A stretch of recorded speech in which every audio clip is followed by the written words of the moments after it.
We addicted to fast cars, bad bras, late nights, last calls, alcohol, bad bitches scrolling through the phone log. Hit 'em up, all my pick 'em up. We bout to have a time tonight. Sure you keep that burner tuck, cause Nick like you creep low. Say motherfuck the P.O. and the judge. But if they come with us, just know it's love. I'm saying just because.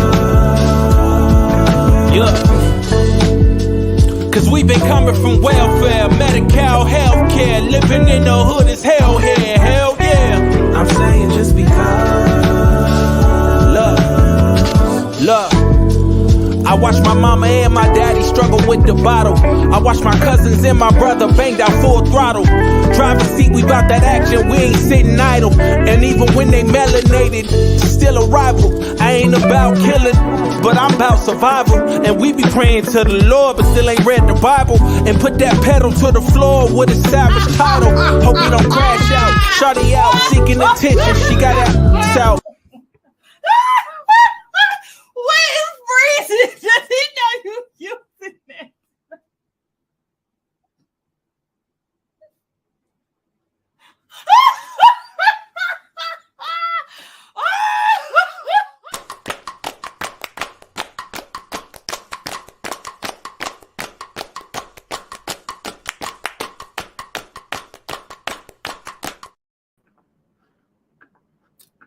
Hello. What's going on, everybody? Hey, Mandrell, I know you there. Hey, everyone. I'm sitting in front of my green screen for some reason. Trying to find a background. Yeah. I've been doing this whole thing with YouTube today and StreamYard, and it's been ridiculous. It really has.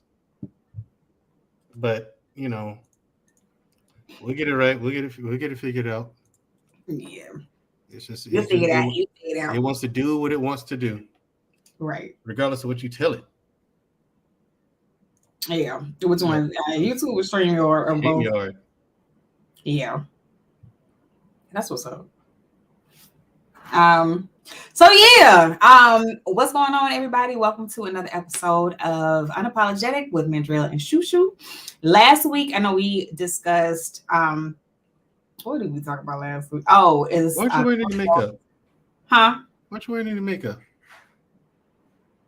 Oh, cause I ran out to get something to eat real quick and came back and like time I'm messing with you to do it. So I'm just like, you know what?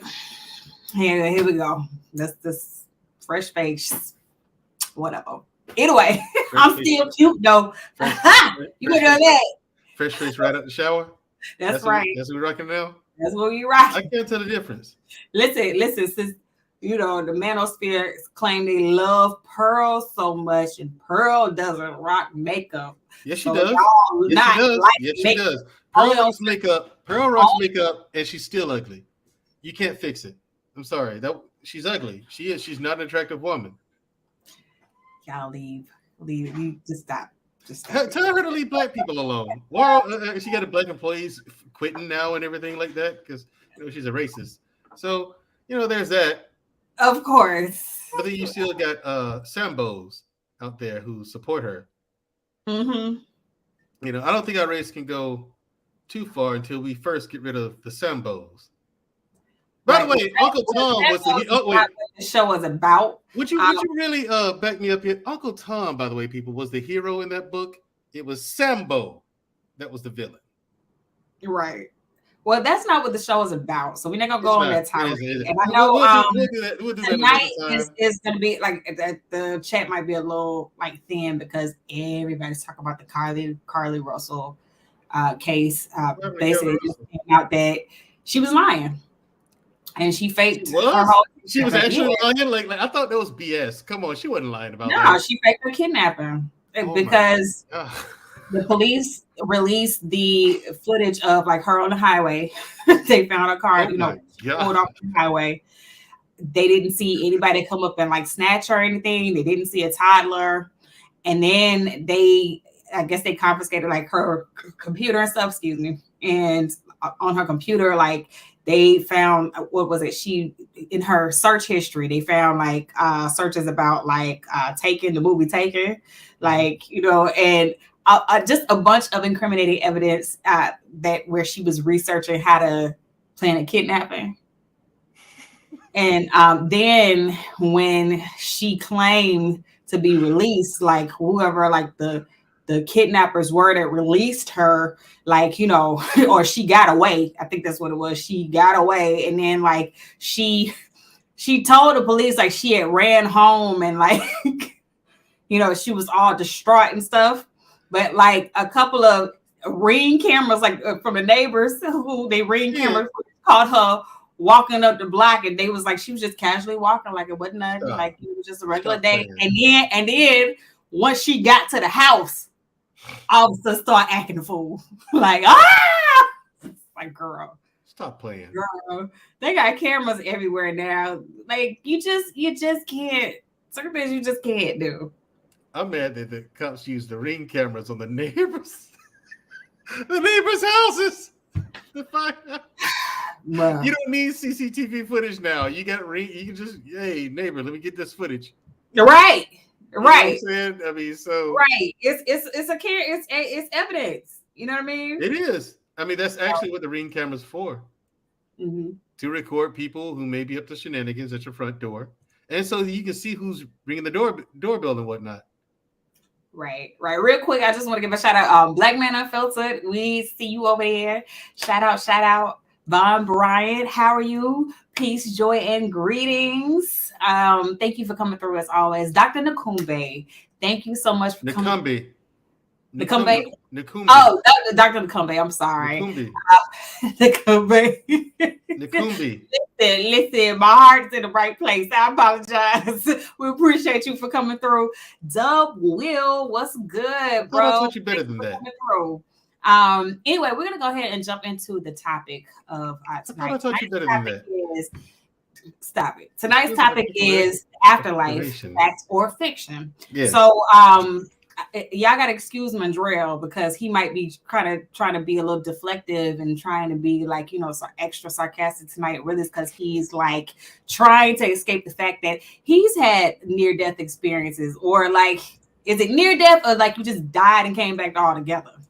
But either way, he relates very closely to this subject. Why are you asking me? If I was dead, I don't know what. I mean, I was unconscious, and I was conscious again. I mean, was I dead? That is a very interesting question. Yeah, well, we're gonna get into that. So first things first, and I do have a couple of videos for you.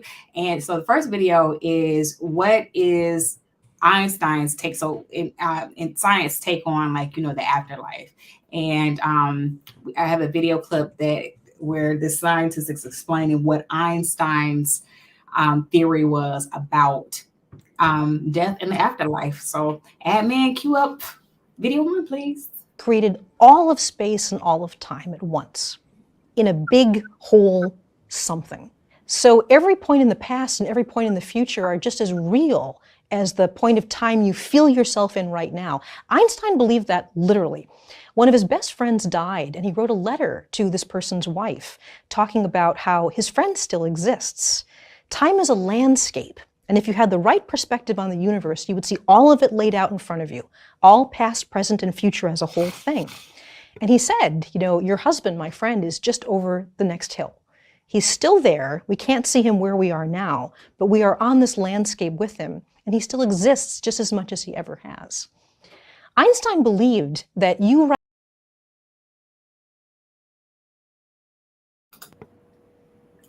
Okay, what was the meaning of that? Okay, I thought it was anyway. So basically, long story short, Einstein believed that, you know how in science they believe that there are different dimensions up to this point. Like they say, they believe it's like 11. Yeah. So what Einstein basically was saying is that, you know, because there are other dimensions, like when we leave this dimension, we've simply passed over to the next one.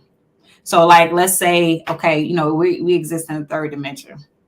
So let's just say, you know, he was in the fourth dimension, and like a person in the fourth dimension is, you know, above the third. So if they were to be looking down over us, they would be able to see the past, present, and future laid out all at one time.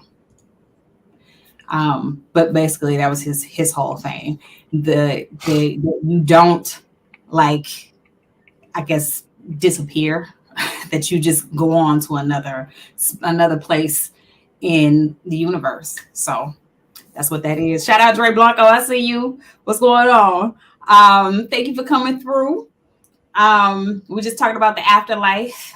Is it fact or fiction? And the video we just played, they explained that Einstein actually believed that there was, I don't know if you would say that's an afterlife though. You just kind of is though. It kind of is, like, because you once you leave this realm, you just elevate on to another realm. Like, you don't like really just like ascend into nothing. But however, in the next video, this is Bill Nye the Science Guy explaining the other side, or the other part of scientists who believe otherwise. So, Admin, cue up video 2, please. Anyone who's not going to die. I've never met anyone who is of a certain age who's not already dead. It sucks. Now, here's the evidence for why I don't believe in an afterlife. It would be a fine thing if I could have the capabilities athletically that I had when I was, say, 23, with the life experience and intellect that I have right now. That'd be fantastic. And then live forever? I say bring it on. But my beloved grandmother, who was brilliant, didn't have that happen. She faded away, losing her faculties as she went.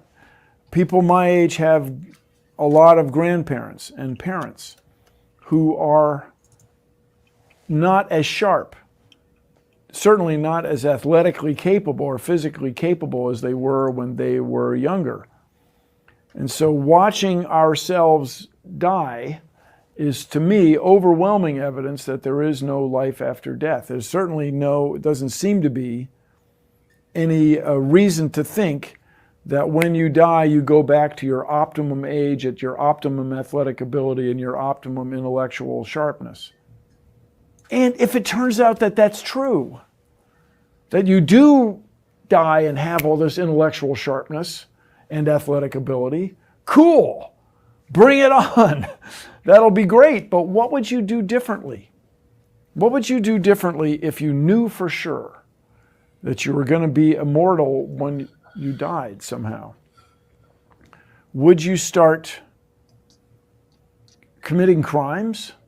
Would you jump off a cliff so that you can hurry to your immortality optimal state? I just don't think so. Instead, the finite length of our life is what drives us, is what makes us go. And it's what makes you try to accomplish things, or decide to have kids or not have kids, or decide to live in another country, on another continent, or not. Or decide how to invest your money, or what you're going to do with your resources. All this is driven by the limited length of life we have. So, furthermore, if evolution is in fact how the world works, and it absolutely sure seems to be from my point of view, one of the fundamental things about evolution that is so troubling is this whole idea of survival of the fittest. That's really a 19th century usage, a British usage of that expression, fittest. It doesn't mean that you're able to do the most weightlifting or run the fastest 1,500 meters or something. It means you fit in the best.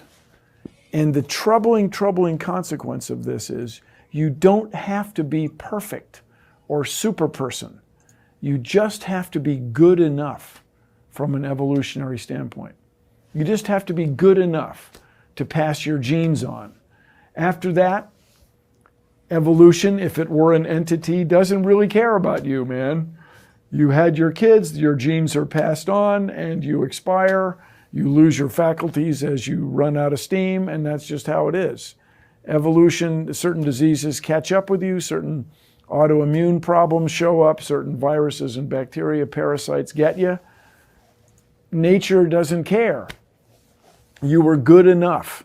And so I encourage you to live your life as best you can every day.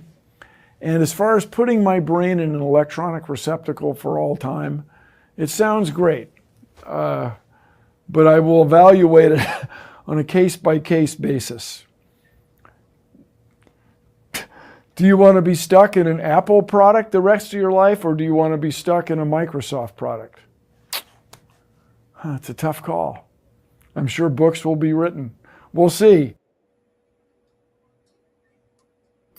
Sure, books will be written. What you think? He's got a point. Do I want to be stuck in an Apple product the rest of my life? No, I can't. I hate Apple products. Do I want to be stuck in Microsoft? The fact that life is finite is what really drives us. It is. I don't have much time, so I have to get these things right by a certain time, and right. Yeah. Yes, and Android products are better. I agree with you 100%, admin. That's right. Anyway, work on the grammar too, man. The grammar, Android products is better. They are better, not is. You know what? Don't do that. It's just terrible. So, number one, yeah, and that is a good point. Like, if you knew, like, for sure that after this life is fine. Yeah, I ain't gonna lie. Yeah. This life right now sucks as it is. So I'm gonna go ahead and cut this short so I can just get, fast forward straight to the next one. Because you know what? This one is whack. I'm just going on to the next one. But I think the fact that really, if we just being honest, we really don't know what happens once we leave this life. You go to heaven if you've been a good girl. That's a good point. If you've been a good girl your whole life, okay, you're good to go to heaven, and angels will hug you and sing songs. That's not how that works. That is. Look, you're gonna go to heaven. Listen, the streets are paved with gold. That's transparent, by the way. Transparent gold. Even though we know that that's not how gold works, and the gates are made of pearls. All this jewelry and pageantry, okay? What God needs all that? He can create the entire universe. Why does he need all the jewelry? What's with all that? He's a diva? Because he balls. He bald, bitch. I guess. He bald. You ain't know that? Transparent gold. That's not a very comfortable walk, though. I don't want to walk on gold. That sucks. And listen, and I got to do it barefoot, too? Oh, they like ours, okay? Do we get comfortable shoes in heaven? I mean, so you can walk on the gold? Because that's a hard surface, man. I guess you should, but I mean, either way, like, and another point he made too, like as a reason why he doesn't believe that there's an afterlife, he said because of, if you look at evolution, the way evolution works right now in this world, he was like, pretty much after you reproduce, like that's it. Nature doesn't care about you, and it has nothing to do with who's the healthiest, who's the fittest, because there was an old idea that it was survival of the fittest. That was what it was really based off of, whoever like was the fittest, the strongest, the fastest, and come to find out, like, no, that ain't how things really work. No, and the thing is, by the way, people, that wasn't a shot at Christian theology or anything like that. It's just people have their ideas of what the afterlife is like. The Muslims, they call it you go to paradise. Christians say that the day of judgment comes, judgment is passed. If you're a go, then you go to heaven. And my thing is like, okay, when you study different religions, I have found that their idea of an afterlife, I'm like, okay, this can't be it. There might be an afterlife. There might be a Christian theological afterlife, but I'm like, this ain't it. Well, you know what I'm saying? I'm just like, and then with the Muslims, it's like 72 virgins. This ain't it. Right. That's come on, man. Really? Anyway, 72 of them. Anyway, 72. What if I only want one? Maybe I'll. What if I don't want 72? Anyway, so you can't have this conversation without bringing up religion, and being that the majority of the people in this space are Christian. I have a video clip actually from he studies like spirituality and particularly like in Christianity and like the Bible, and he actually breaks down like the idea of heaven and hell in the Bible. So admin, if you would cue up video 3, Please. Guiding the Old Testament, there isn't really any sort of view of the afterlife. The closest you get is a word for pit, a word for abyss, which basically means you die and you're not here. So this idea that the whole thing is about when you die is not really the way that lots of people have thought about it. And that the phrase eternal life was a very first century Jewish way of talking about living in harmony with the divine right now. So eternal life wasn't a kind of life that happens when you die. Eternal life was understood to be a certain quality of life that you're experiencing right now, where you're in right relationship with the earth, with the environment, with each other, with yourself. That was considered eternal life. One of the things I found most interesting is that Jesus used the word hell, but when he used the word hell, he was referring to an actual place in the city of Jerusalem in the first century. The word he used was the word Gehenna, and Gehenna means Valley of Hinnom. And the Valley of Hinnom was the south valley on the south wall of the city of Jerusalem. It's where people toss their trash. So he's pretty much the only person who used it. And when he used this word, he was referring to a real place where this trash was burning. So essentially he was saying, you as a human being, you have this power to make choices about whether you will move towards others in grace, in compassion, in kindness, or you will move towards people in violence and degradation. And when you do that, when you mistreat others, when you are indifferent to their suffering, you're essentially like creating a Gehenna on earth. You're creating a hell on earth. The idea that has animated a lot of religion for a lot of people, that there is some divine being somewhere who, if you don't say or do or pray or think the right or believe the right thing, is going to send you to hell. Life is difficult enough without believing that the deepest, strongest forces of the universe are against you and are going to torture you forever. What do you think about that? So hence when Jesus talks about there being fire and brimstone and hell, he means like in Gehenna, them burning trash, the fire and brimstone. I'm sorry. You mean sulfur, right? Right. That's what brimstone is. That's what brimstone is. It's just sulfur. Right. So that's what he means. What you think? What you think? I mean, I think the Christians are going to come up tonight and they're gonna have a hallelujah fit. They're gonna this is make you mind. Look, you did this time. This was not me. Listen, this is the bottom line is this. Don't come for me. Don't come for me tonight. I didn't do it. It's just that, like, I've been a Christian. I've been raised a Christian all my life. And we got the game so twisted, and it's because we're studying a religion that is indoctrinated in a culture that we don't practice, we don't understand, and we don't believe in. So, I mean, if y'all want to bring the guns out at me for that, I mean, you can, but that is a fact. Christianity is bred out of a religion that we don't practice, we don't understand, and we don't even agree with, really, if you really get into it. So, like, you know, it's that I just wanted to really include that, because to show that how much we don't understand about Christianity and how much we get all wrong, like all wrong. So you know, I mean, when Good, my apprentice. You know it. Don't you start with me. Good, my apprentice. Don't you start with me. No. My apprentice. No. You see what happens when you teach your younger siblings and keep them on the straight and narrow? I'm just saying, people. No, I mean, bottom line is too, I do want to make sure this is an open conversation, and we do offer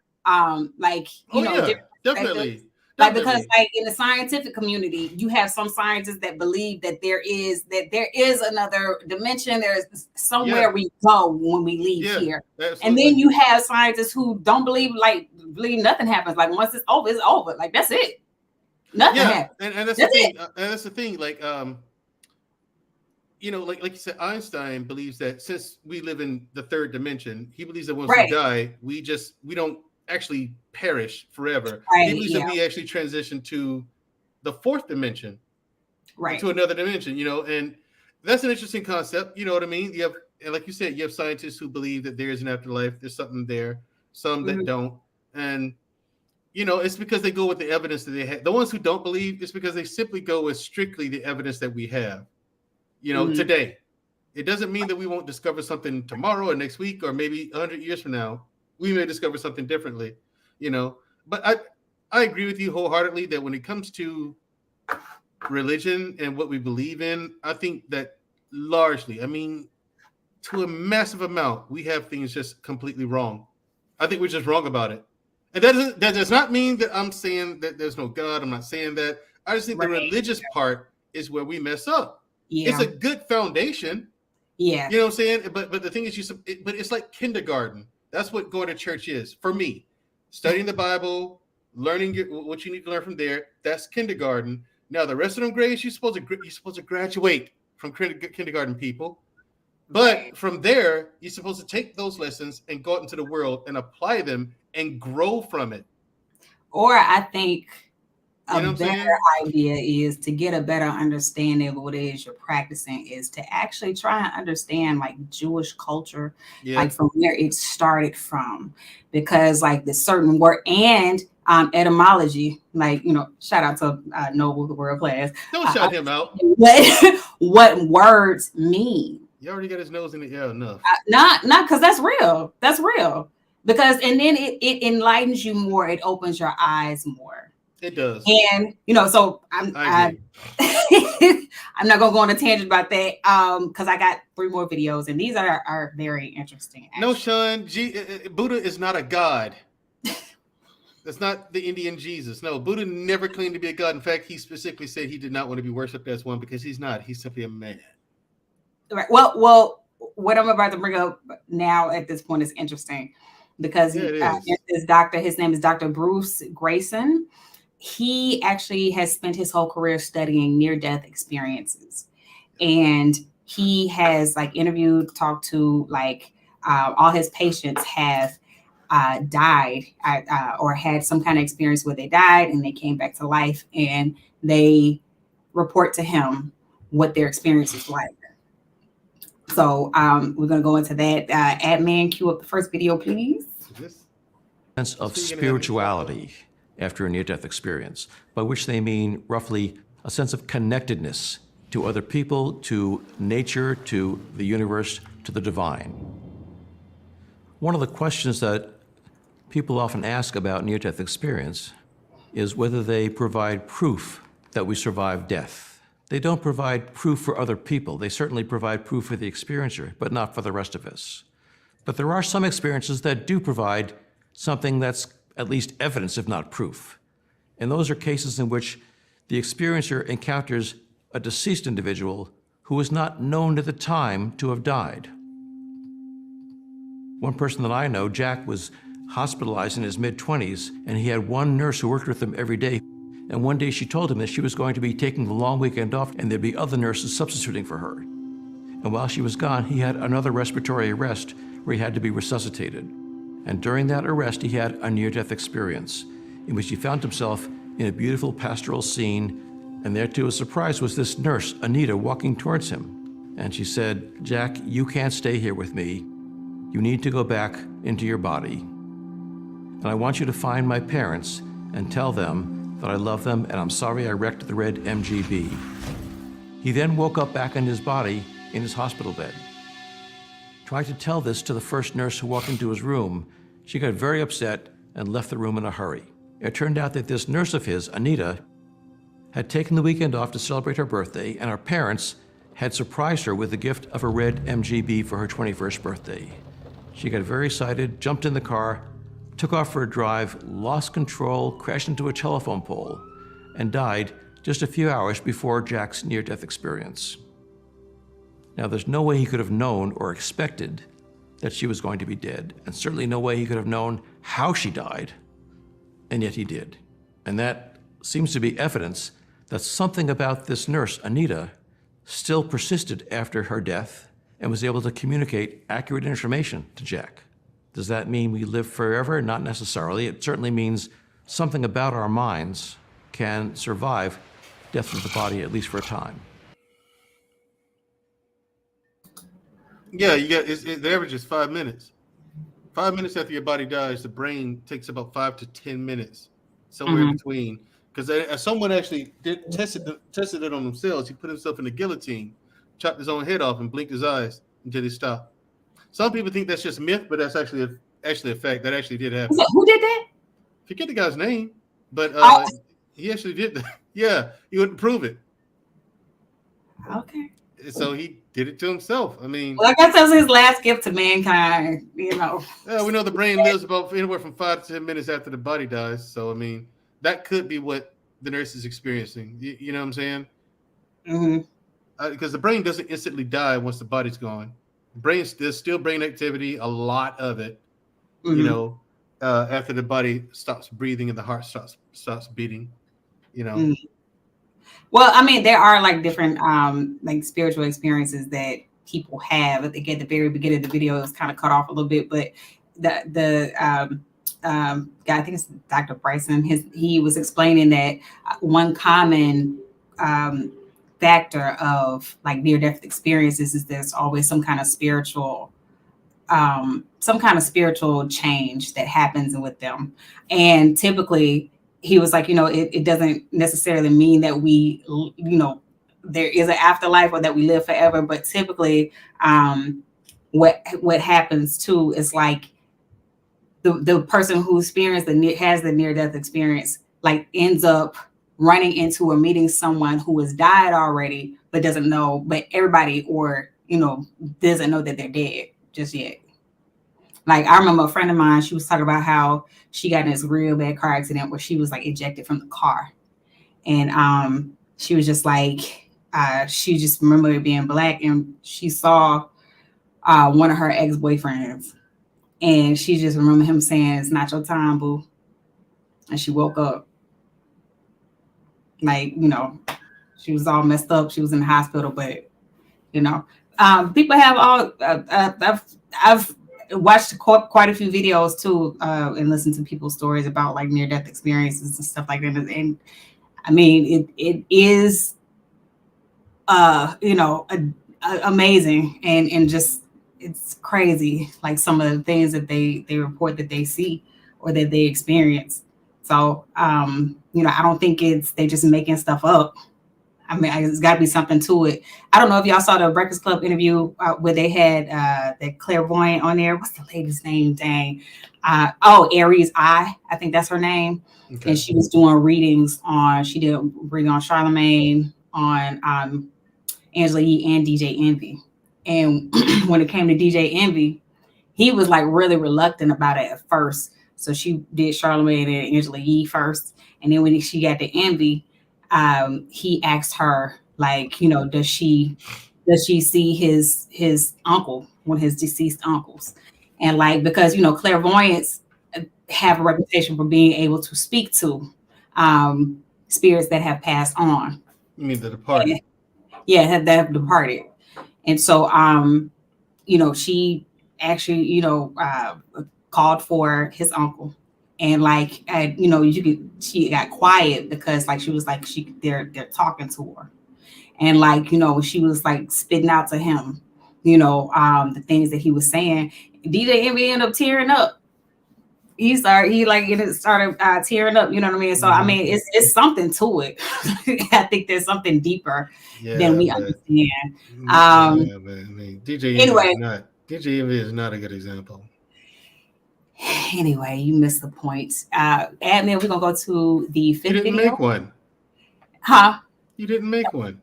I didn't make one what? A point. All you said was she got quiet because she said the point is there has to be something deeper than just this life that we're living.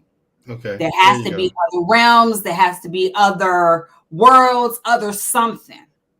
Because you do have some people who have the ability to communicate with, you know, people who have passed on, or that we believe to, hey, listen, they're not here with us anymore. But instead they could. Okay, not to change the subject, but look at Marcus Antonio Castillo. There you go. Invaded male to his own wife. I told you it wasn't a good example. I told you. I warned you. Listen, let me say something. I warned you. When it comes to your wife and your daughters, it's not simping. But I told you not to do it. But it's not simping. I warned you not to pick him up. Being nice to a woman is not simping. Okay. We know this. We know come this. On, y'all. But, you got some knuckle draggers out there. Tarot card readers, fortune tellers, and certain clippers. Yeah. Because why be careful of them? Because the bottom line is there is good and bad energy. There is good and evil energy. And I mean, but even the clairvoyant who was on the interview, she was talking about that. There are some spirits that come to you that are bad and that don't mean any goodwill. And she was like, but you can tell. She was like, you can sense it, you can feel their energy. So, but she was like, the bottom line is it's not all evil. And I think we just deem it all evil because we don't understand it. Right. It's just something we don't understand. We don't understand as of yet, because people who are serious and who can find out, they don't take it seriously. They don't believe it's real. So, right. I mean, but the thing is, you open up doors when you do that. How do we know? So you have to be, if you listen to enough people who practice or like who engage in that, like, yeah, you open up doors. You got to be careful. Admin, cue up the 5th video, please. Time looking into near-death experiences, I thought at first it was just a strange anomaly. I'd spend a few years looking at them, find the physiological explanation, and put it behind me. I collected about 1,000 cases that people had sent to me about their own near-death experiences. Quickly realized that the stories I was getting from people who volunteered their stories to me were the same as the ones from people I interviewed in the hospital. We studied the physiological events around the near-death experience, psychological traits of the experiencers, and so forth, trying to find some logical explanation for these events. Most of us are taught that the mind is what the brain does, that all our thoughts, our feelings, our perceptions, our memories are all created by the brain.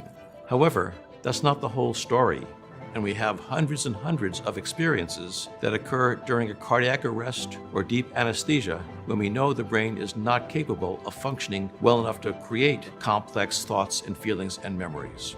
Most near-death experiencers say that in the near-death experience, their senses were incredibly heightened, and they often report hearing sounds they'd never heard on Earth and seeing colors that they'd never seen before. And when they come back, they don't know how to describe these things because there aren't words for them to describe them. One person said to me, it's like trying to draw an odor with a crayon. But they talk about their senses being so much more vivid in the NDE, and that gives the experience a sense of being more real than this world is.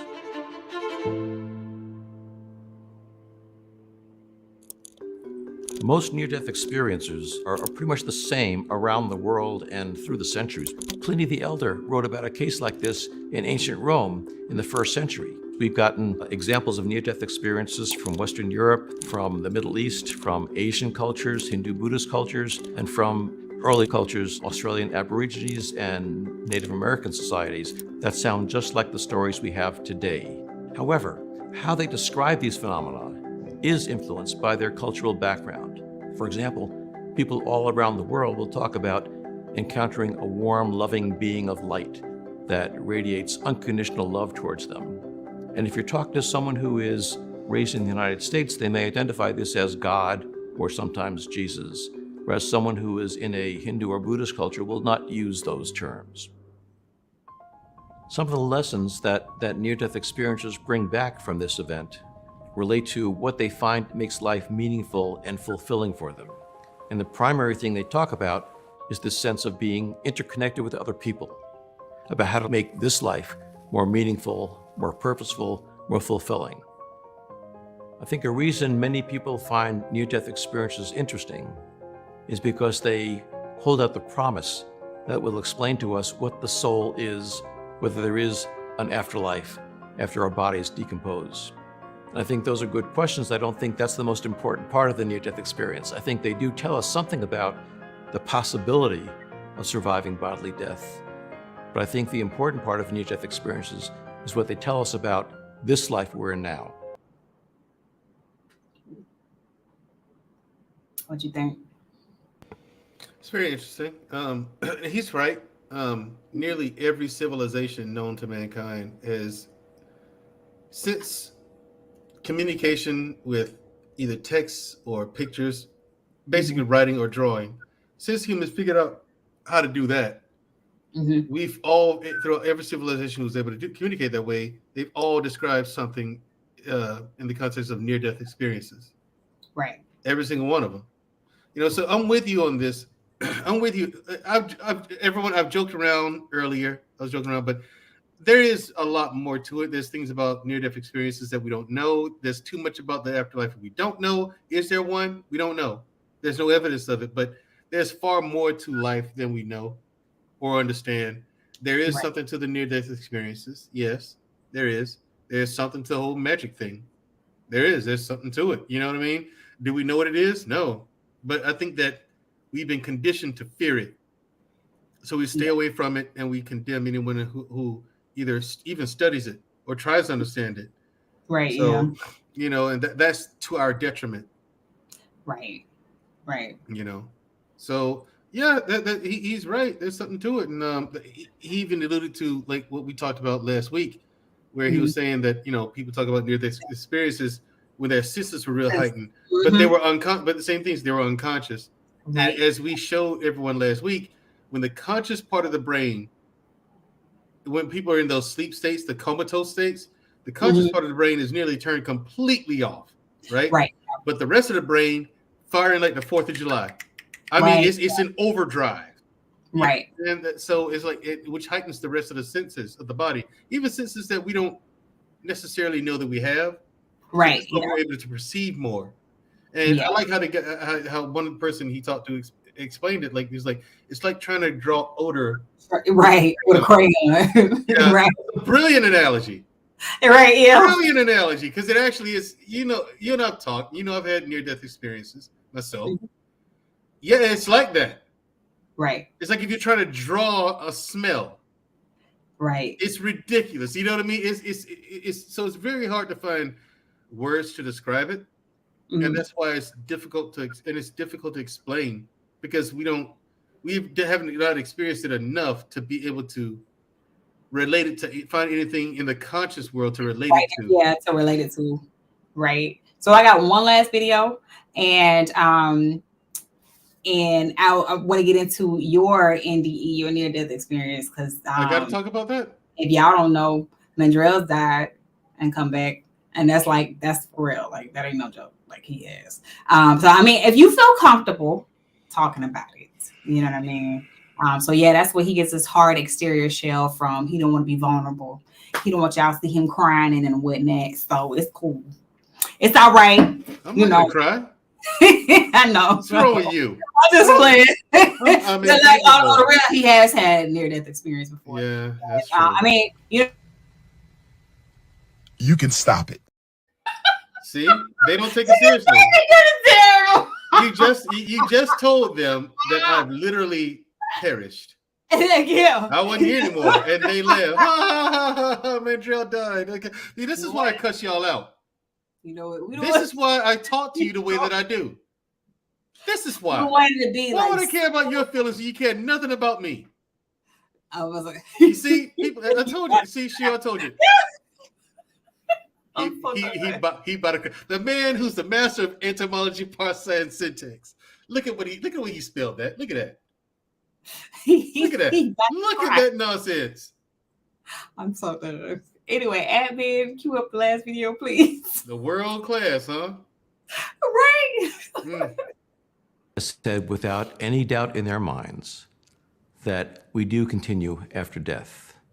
No matter how they describe their NDE, they describe having existed without their physical bodies, when their physical bodies were essentially dead, and yet they were feeling better than ever.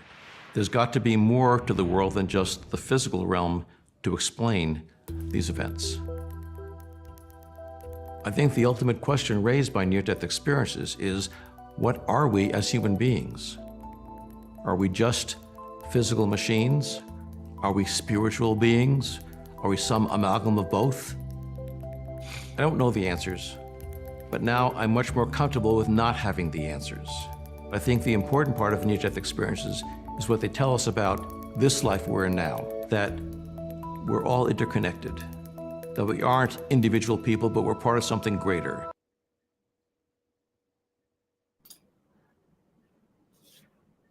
What you think about that, Mandrell? How do you feel about it? Do you think that what you got from it? That we are part of something greater? That we're all interconnected. We're not just individual people. It's more than that. I think we are our own individual person. I think what makes us fascinating is that we are our own individual. At the same time, we're interlinked. Right. Yeah. Yeah, we're all connected somehow. I don't think we don't know how, but I think we're all connected somehow because some people have stronger connections with others. Mm-hmm. You know what I'm saying? That we call it, oh, we're incompatible. You know what I mean? And all that nonsense. But it's like, okay, no, it's just your connection is weaker. You can strengthen it. Mm-hmm.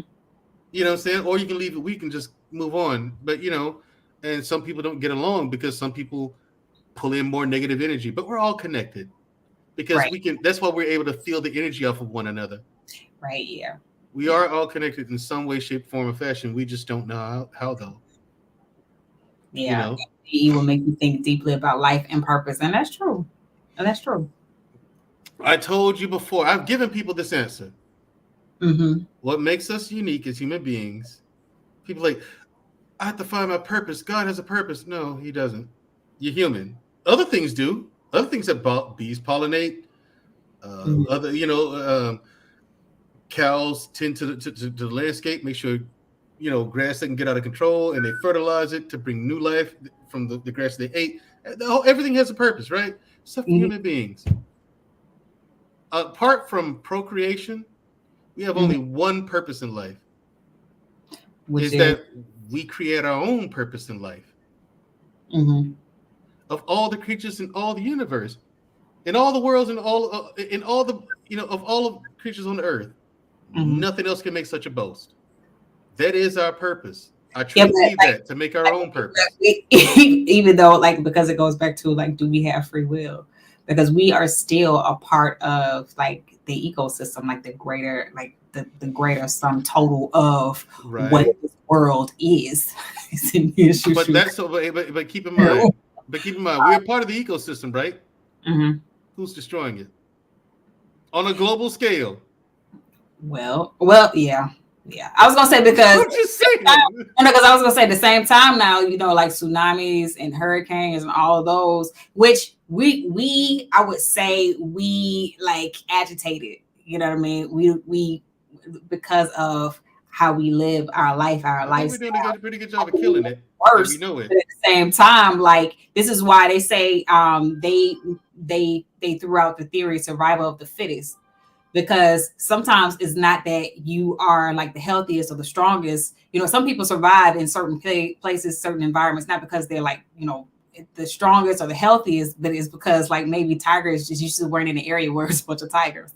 Or you just wasn't in the tsunami zone, the zone that got hit by tsunami. In other words, you're just freaking lucky. You know what I mean? It was just kind of just luck. Just happens. Right. And coincidence, the bottom line is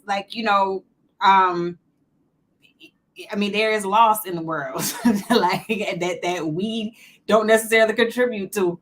You think about all the tornadoes that run through here and wreck shop and that's what I'm saying, the arrogance of mankind to think that we built the infrastructure and and Mother Nature come through and flatline all of that. Now what? Y'all ain't more special than anything or anybody else here. You just here everything and everything else. Yeah. You know what I mean? So you're not that great, you're not that powerful. Because guess what? Boom. And like I said, I talk my ish, you know what I'm saying? I talk my talk up here and everything, but I am nowhere near that arrogant. I've always respected nature. You know that. You know what I mean? you and I've always talked, and I've always, I've always respected nature. Like me and my near-death experience, like I've had several of them, and one is that like we're in a, we're driving somewhere. I'm not going to disclose that, but we hear bullets, and that's and bullets are hitting the vehicle and everything. That's nothing new. It's Thursday, So anyway, we sped up to get out of there. You know what I mean? And so then next thing you know, I just saw a flash of light. That was it. I didn't hear nothing. But it felt like I rolled over on the ground forward, right? Like, how the hell I get out here? I'm looking around, what I'm saying? Looking around, the Humvee's messed up. You know what I'm saying? I'm looking around, I'm like, okay, I'm like, how the hell I flip out? Did we hit something? The truck's fucked up. And then next thing you know, I see who's firing off at us, right? And it was like zoom mode. I was like, what the hell? I was like, okay. I didn't know what was going on. I didn't know what to make of it, right? Right. But then when you see yourself laying there, sleep, that changes it. And you're like, oh shit. And it's enough to make you, it's enough to make you think. And because you think you're not, you think you're dead. I thought I was dead, really. I was like, well, guess I'm dead. But that's because of the mental state I was in at the time, and mental and emotional state I was in at the time. You know what I mean? Well, guess I'm dead. I'm not done. Please. Yeah. Oh, yeah. Ladies and gentlemen, the link has been dropped. So if you would like to join the panel, feel free and, join in on this discussion. Real quick, Mandrell, I'm sorry to interrupt you. It's fine. No one gives a shit. As we were going through the conversation, I just do want to give a shout out to everybody else who came through in the chat. We really do appreciate y'all. And so who else? Because I know I saw quite a few people. I just want to give a quick shout out to wait, let me go back. On the Spot Live, or I Am the Single One. How you doing? Thank you for coming through. Angry Snowman too. Thank you for coming through. Appreciate you. Quincy, thank you for coming through as always. We appreciate you. Sean Bolden, thank you for rolling through. We appreciate you, sir. Beautifully Animated Speaks. What's going on, girl? Thank you for coming through. Mr. Bennett, as always, we appreciate you, sir. T. Rigglesby, thank you for rolling through. The World Class Noble, as always, thank you so much. We enjoy your trolling in the chat. Marcus Antonio Castillo, I hope I said that right, Castillo. We appreciate you. You don't speak Spanish, do you? Right. A little bit, I do. I just want to make sure it's pronounced right, because I don't want to be rolling R's and it's not.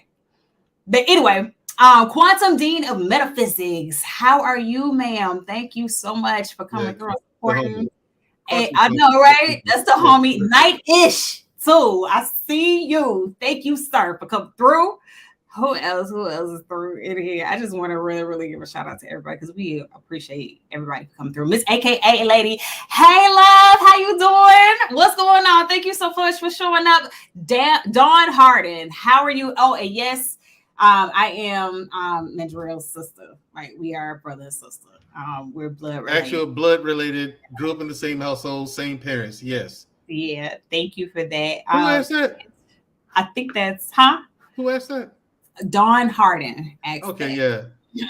So I think she's new. I've seen her around on other panels and stuff. I think she's new to our show though. Okay, yeah. Yeah, well, relatively new. Yeah. Thank you. Yeah, come through every Wednesday, 8:30 Central, 9:30 Eastern Standard Time. So I'm sorry, but I'm sorry, Mandrell. I'm gonna let you finish, but yeah. No, it's okay. Let's go on to the guest. Don't be trying to be bashful now. No, I'm not being bashful. No one cares. Listen, y'all. Mandrell have all kind of words, all kind of everything any other time, and now it comes a moment where he might actually have to be vulnerable. And y'all fuck that up in the middle of the story. You just bring up the guest in the middle of me talking. Like, okay, that's what we do. You couldn't wait until I was done. Yeah, no, thank you. And now, you sure? As fragile as it is for me to talk about and open up about stuff like that, you want to interrupt it? Nah, I mean, it's okay. What do you think's going to happen? No, of course I'm going to shut out now. Now I think you don't care. It's okay. You can stop it. And he's only making it worse. Thank you very much. Mr. Bennett, you came up. Oh, no. T. Wriggles. J. Wrigglesby, you are up here first. Yes, sir. How are you today, sir? Welcome to Unapologetic with Mandrell and Shu Shu. Thank you for coming. Thanks for the support. What have you to say on the subject? I'll say this. Afterlife. What do you think? I respect you even now more, Mandrell. If you've had one of those NDEs, that's a very serious thing.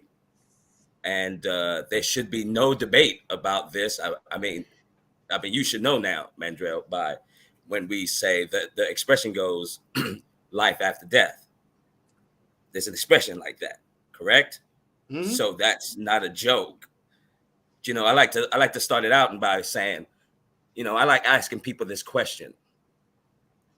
Are you human being or are you spirit, energy, soul? This type of question, right? When you ask people this question, it's like almost a subconscious question in a way.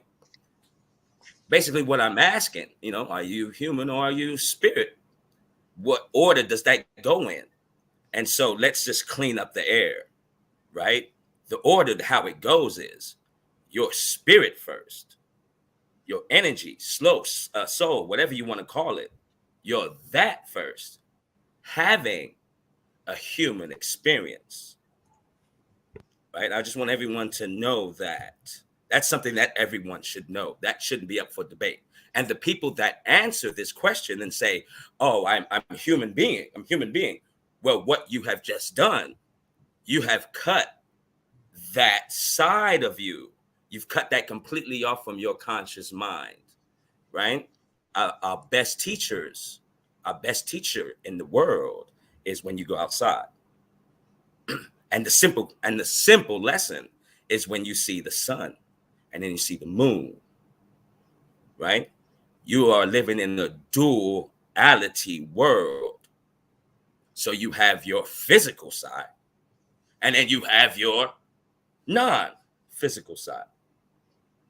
And so, you know, this NDE thing, which I kind of learned this expression probably about 15 years ago.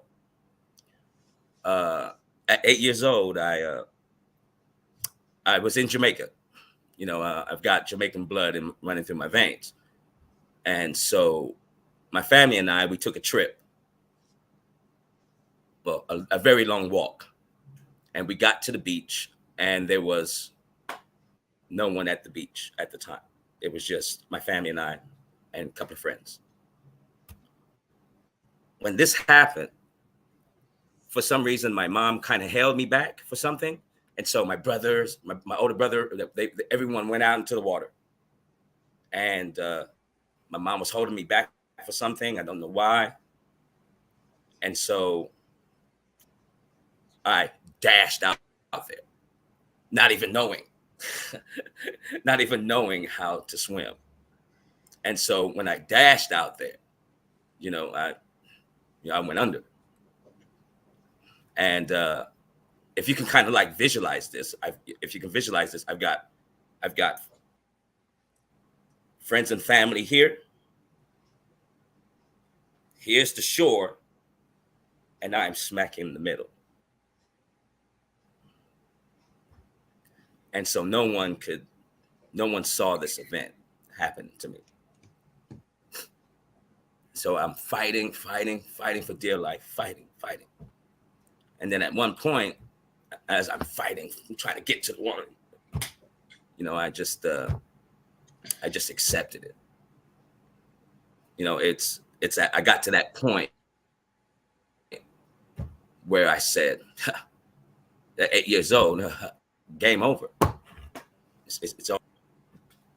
And so the only thing, as I accepted it, I stopped fighting, and you know, in that darkness, you know, the thing that I was thinking about was, man, what would my mom say? Like what would my mom say? What would she think? She wouldn't know how I just all of a sudden disappeared, and you know. And so in this darkness, I don't know if this happened to you, Mandrell. Right? I'm very confident in telling this story now. It's kind of touchy, right? But you should kind of know that in that darkness, you're still thinking, you're still there. And so while in this darkness, I was just like, oh, okay, 8 years old. I've already had like deja vus, and I've had lucid dreams already before this point. So my mind's already on this quest and path of understanding of who and what I am.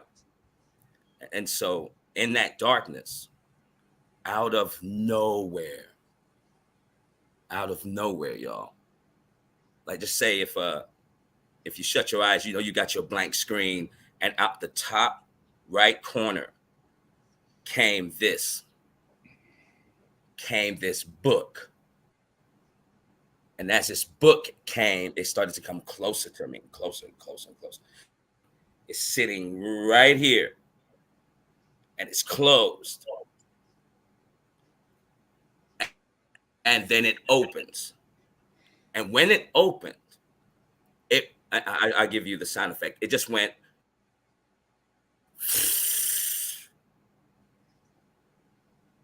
from 0 to 8 years old. I fast, and I saw every page. And so since being the how young I was, I said, wow, fascinating. I said, wow, this is fascinating. It seemed like my brain went through a program of death sequence, right? Because I kind of picture everything as a computer. And so, you know, brain went through, okay, no air, no everything, go through death program. And so after I saw the flash, as I saw the book open up and every page, and it went this fast, ladies and gentlemen, it went, I saw every single page. And then I said, wow, that was so cool. All right. I said, okay, what's next?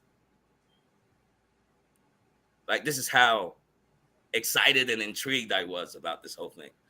And when that passed, the book disappeared. And I said, okay, what's next? Okay, what's going on now?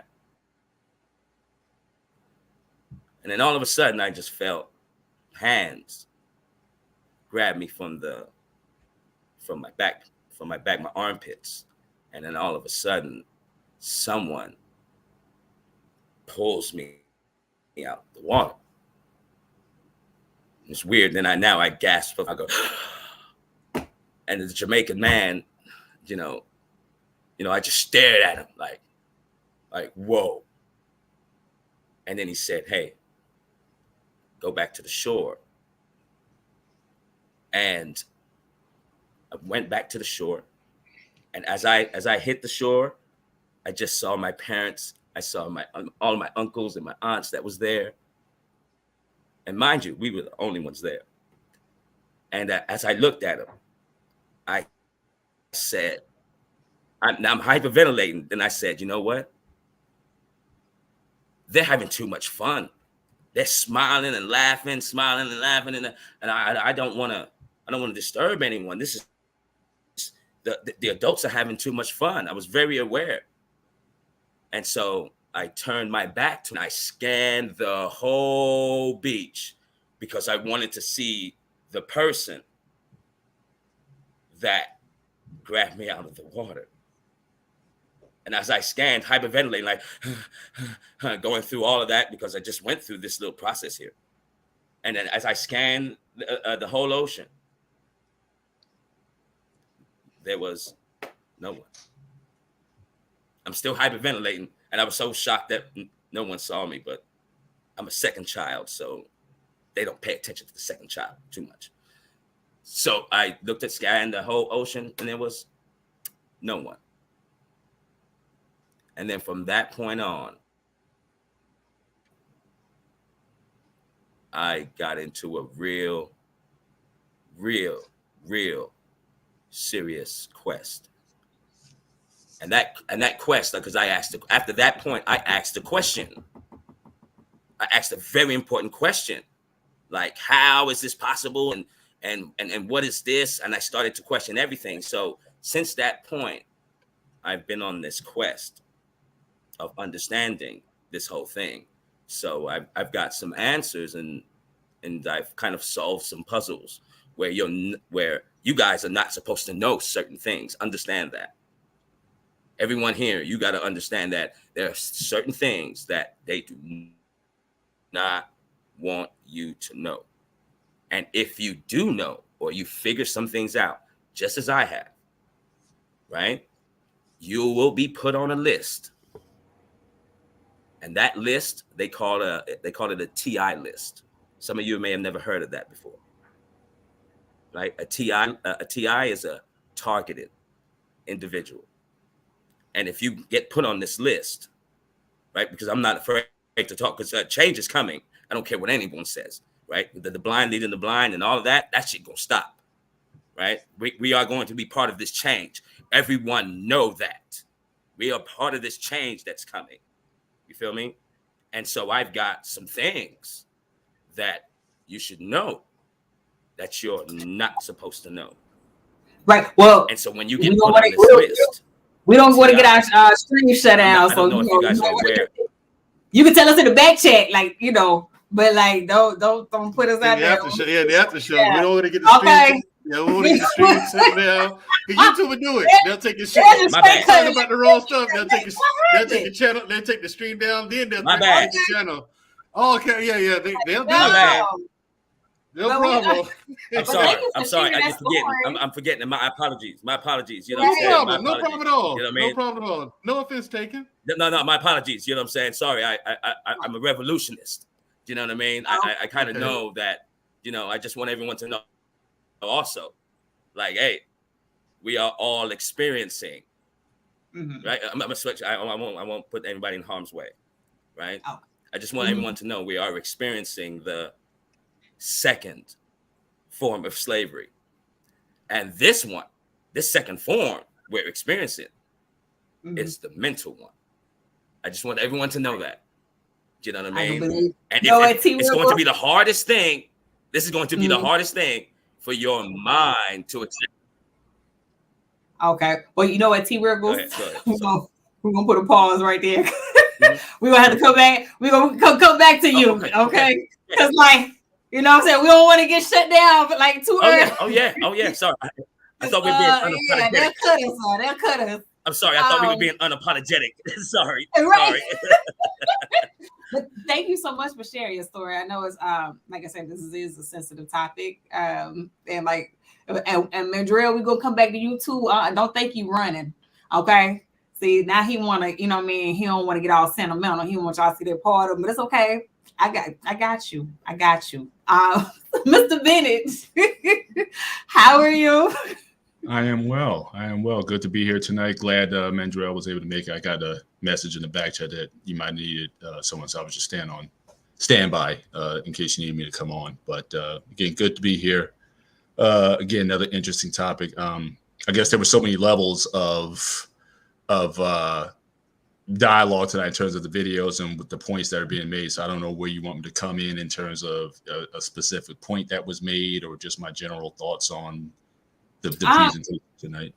It's just your general thoughts. Like, what do you think about it? Because I think this is another topic that science has that they debate about. Because obviously, you have one side that thinks that, hey, there is an afterlife, or there is a place that we go once we leave here, and then you have another side that's like, no, nothing happens.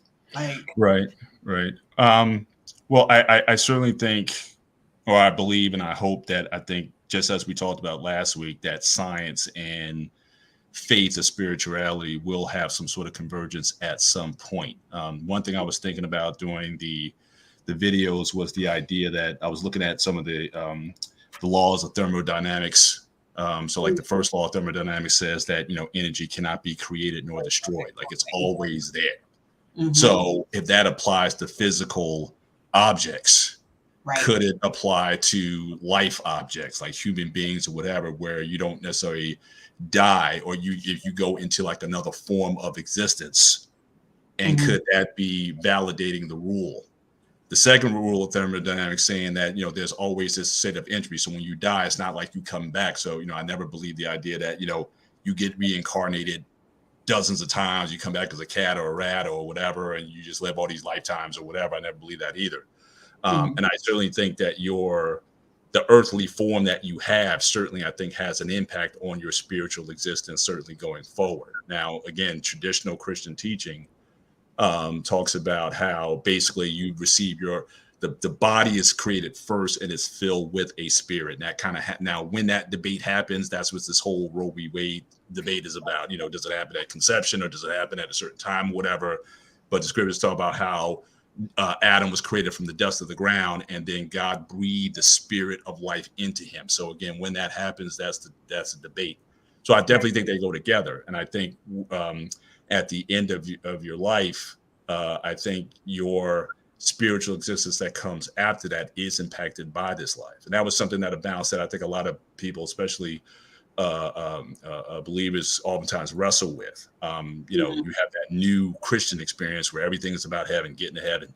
And then you start to realize, I think the fifth video that you played with the gentleman was talking about how as you usher in peace and joy and cooperation and friendliness to the world, how that somehow it almost kind of gives you a taste of what this otherworldly experience is like. These people talk about in existence where there's total peace and joy, and they may associate that with God or whatever. But when you actually do those godly things on earth, it kind of gives you a bit of that. And I certainly believe that is, one of the reasons why to be good, not so much for the reward of heaven or some paradise existence, but I think it has certainly impact. And I think historically, I think it's had impact on human beings. It's the religion by and large is the foundation of culture. Most cultures, and culture, religion is very difficult to separate the two. And so I think having something to live for, knowing that whether you have if you kill an animal, you'll be reincarnated as animals, so don't kill animals. Right. Or if you do certain acts or whatever, you will be rewarded from. I think it helps give purpose to life. This idea of thinking about, is there something here? But if you don't believe anything happens after that, then what difference does it make if I want to go out and delete a bunch of people, or just live just totally reckless without any regard for other people? So I think the idea or the belief in that there's something beyond this side, and that what I do in this life can have impact on that beyond just passing my seed to the next generation. I think that's only good for society. Now, people can abuse it also, but again, you can go the other way where you have people who have no faith or no belief. Like, look, I'm just here. I got one life here, and I'm just going to live it up. I'm going to just do what I want. I'm just going to be totally about selfish pursuits. I've talked before about objectivism and like Ayn Rand and that whole line of thinking where it's so simply about just pursuing selfish pursuits is the best you can do in this world. Right. But I think for a lot of people, they think there's more to it than that. And the last thing I'll say is, as far as this idea of essentially how we got to this point in the world, whether you believe in evolution or not. I was watching a documentary, 60 minutes of a documentary on dogs. And they were talking about, well, how is it that dogs was the first domesticated animal, but it's also the most successful domesticated animal that's ever been created? And the how they titled the segment was, it wasn't so much survival of the fittest, it was about survival of the friendliest. That because those wolves, those ancient wolves that became dogs, they were actually the most friendly towards humans.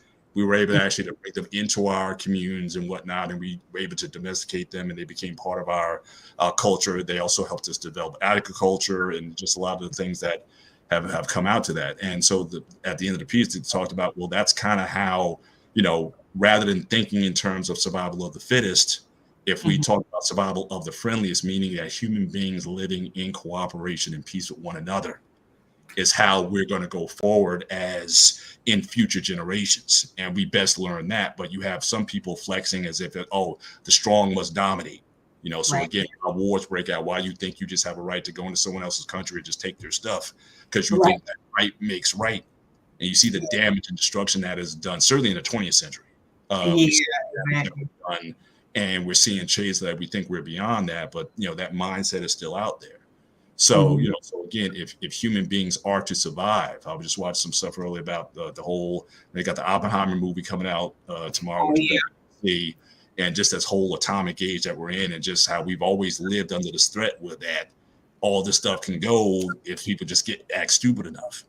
And so we're always kind of living on this edge, but having a thought about, not just thinking about your own selfish-based pursuits, what satisfies the flesh in this life, but thinking about what can benefit others. I think human beings have a better chance of survival into the future if there is going to be a future for us. I think we need to start thinking in those ways. So I think having a belief generally in an afterlife, I think in part gives human beings purpose in order to hopefully make a better world for those who have to live in it. And so I'm mostly on the positive side of believing that it's good to think about these things and have a belief in that, even if all this at the end of the day, if it doesn't pan out. But I think generally speaking, I think human beings are better when if they believe that there are consequences to how you treat people now and how that affects future generations from here. So, but overall, very, very good videos. And I think the presenters were very thoughtful on how they approach the subject. I think they're very respectful to everybody. So very, very good segments. Thank you.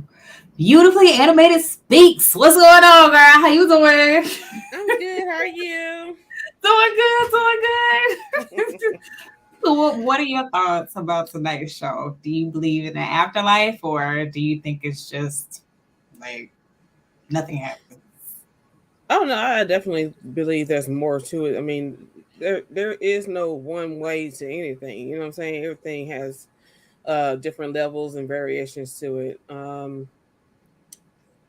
I've dealt with near death myself, whatever, and like I've said before that I'm on medication, like psych meds, and just that process of them trying to find the right medicines and stuff like that, you run into stuff that goes against your body, right? And I felt myself just like not drifting off to sleep, but falling unconscious. Like it was a weird feeling. And the light wasn't on because I was ready to lay down. Like I had just been working and stuff like that. So I was ready to go to sleep. And I felt my heart speeding. Like my heart was beating faster than normal. And as it's getting faster, I'm feeling myself fall unconscious. So it was like black, and then the white that did come through was a warm, bright light that's fuzzy. Now, mind you, I didn't have the light on. I didn't see none of the items that's in my room, nothing like that. Just this light. I'm just like, this ain't right. Right. Yeah. So I called to my daughter and tell her to call 911, and I was like, they're calling. So who knows when they heard me, but to stay grounded, I just started running off the names of my family, like the parents, my siblings, children, and stuff like that, just to stay grounded. And I was taken to the hospital, and they said it was heart palpitations. Now, if you look up heart palpitations and stuff like that, they say it's not deadly. Well, yeah. Please. I'm up there dying. They talking about it's not deadly. Are you looking up like, is this lethal? Is this deadly? Does this mean I'm dying? Right. Oh my goodness. But anybody who takes psych meds and stuff like that is you want to take the gene site test.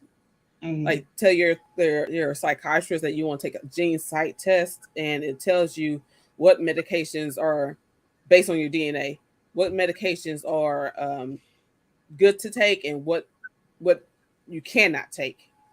So you won't. So it protects you from being messed up from the ones that you cannot take at all. And genes, GENE site, SIGHT. But yeah, I've nearly drowned, all that stuff. But that heart palpitation, man, that was the worst one. As far as seeing, like, being taken out of what I know as reality.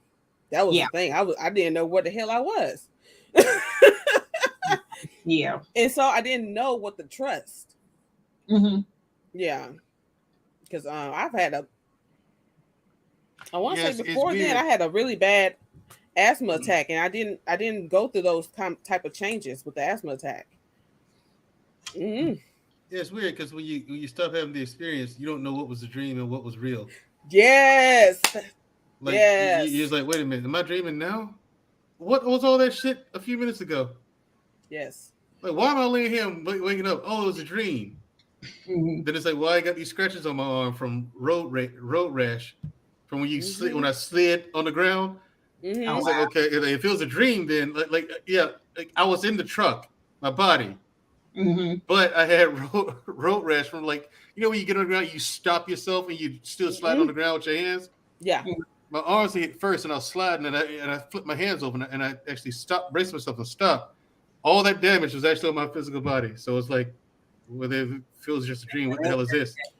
Right. And you saying that just confirms that I because people when they have not experienced this, they cannot understand that you lose reality. I have to play music in my room to know that I'm in my room. After that incident, I cannot trust silence. I can't trust you can't trust silence. You'd be like, wait, where's the music? Where's the music? Right. I don't hear it no more. Wow. So, ooh, girl, y'all.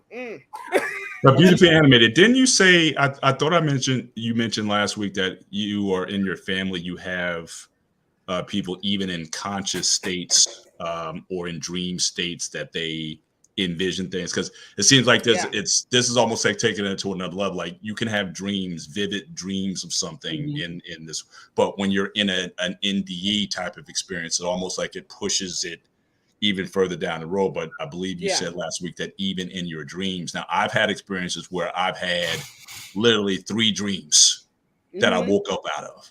It's almost like that mirror, when those 2 mirrors in the mirror, your image or whatever. So I wake up out of a dream, and then I wake up out of another dream, and so I'm like 3-4 levels deep. Right. Like, I literally get up, waking out of a dream, and come back, and then I wake up, and it's like I'm still another dream. So that piece, it doesn't happen often, but there have been times where I wake it up from a dream, only that it's another dream, and I'm like 3 or 4 levels up. So basically, Mr. Bennett, what you're saying is, but really? That's amazing. Mr. Bennett, that's amazing. So wait a minute, y'all telling me that you 2 have been incepted? A dream within a dream, huh? You've been incepted. It's the weirdest thing. Yeah. I've had that before. Now, I remember one time when I was a kid, my mom woke me up, and it's like she woke me up like 4 times. She was like, Paul, get up. So I wake up, but I'm still dreaming. And then Paul, get up. I wake up, and I'm another dream. And then the last one where it's like, oh, she's over me and she's about to hit me. It's like, okay, now I know that I'm up, but I heard her voice 3-4 times waking up after each dream. Like I said, it doesn't happen often, but it's happened enough to where I remember those times when it happened, and it still freaks me out to this day. Like that level of I can help you. I can help you with this. I can help you with this, Mr. Bennett. Okay. it hasn't happened to me in so long. I forgot until you just mentioned that, because I did speak on the fact that my me and my family, especially on my mom's side, are like empaths. You know, and some are stronger than others, and we all have our different abilities and stuff like that. It's like, so yeah. But this was still totally different from the empathic stuff. You know, that's why it's just, man, it freaked me out. It freaked me out. I had to literally. It was crazy because I literally had to tell myself wake up. Like I was in my dream, but I was like, and I just finally I screamed to myself and said, "Shamaria, wake up!" And I jumped up. I was like, "Oh my God!" I was like, "Oh, yes, Lord, I'm awake now." I'm like, "Okay, I'm really awake." Right. It is scary though, because it's just like you're just like, "Am I still dreaming? Am I still awake? Am I awake?" Yeah, girl. I know. We've all experienced the sleep paralysis. I hate it. I swear, and Mr. Bennett, and what you experienced, I've experienced that twice in my life, where you pop into a dream. I think it's the most amazing thing ever. Like, totally amazing. Like you truly do have a gift, Mr. Bennett. You feel me? And you have a very strong mind. You know, not too many people can do that. You know, because I went on this quest. And so I like to call this the knock on your door. I wrote this down, right? So your first knock, right? Your first knock was when you had your first dream, and majority of people through, you know, my walk here, the majority of people have their first dream of falling, right? And then so you're falling, you're screaming, I hit the floor, right? So you're screaming, right? So you're screaming, you're like, oh, and then you hit the ground, and then you wake up, and it's just like, that was the first knock. That was to let you know that you are more than the physical body. So the second knock, right? Your second knock on your door was now when you had your first deja vu. And this is what the deja vu is, to explain it. So tonight, you'll go to sleep. You'll dream of yourself in a future event. You come back, continue your walk of life, and say, "Oh, I've been here." Yeah. That was your second knock on your door to let you know how powerful you are. So now that you live in the laws of duality, if you can go forward in time, you can go back in time. These are some of the things, right? That hey, remember in our education, they didn't take anything from Africa and they didn't take anything from South America and applied it into our educational system, right? So your last knock, this is for all my men, right? And I offer all my men, and we all can't deny this because we all experienced this, right? I know the very first time you had a wet dream, can't no one can't no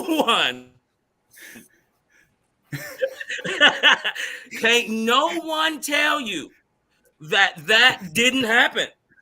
Because you know what, fellas? That's so it funny. Did. Because when you woke up, you woke up in the pool. You can stop right? So this is for all my men. This is all for the men right there. Oh my God. Right? This is for the men.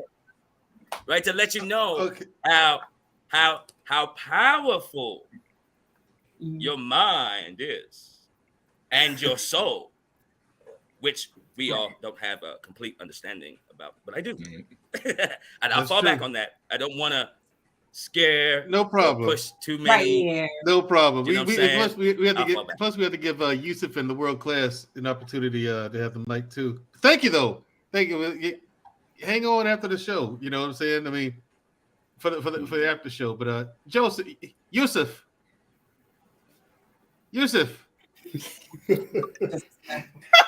You know what I'm talking. You know you Many times he came up and you better stop. I called him by his Hebrew. I called him by his Hebrew name. What's wrong with that?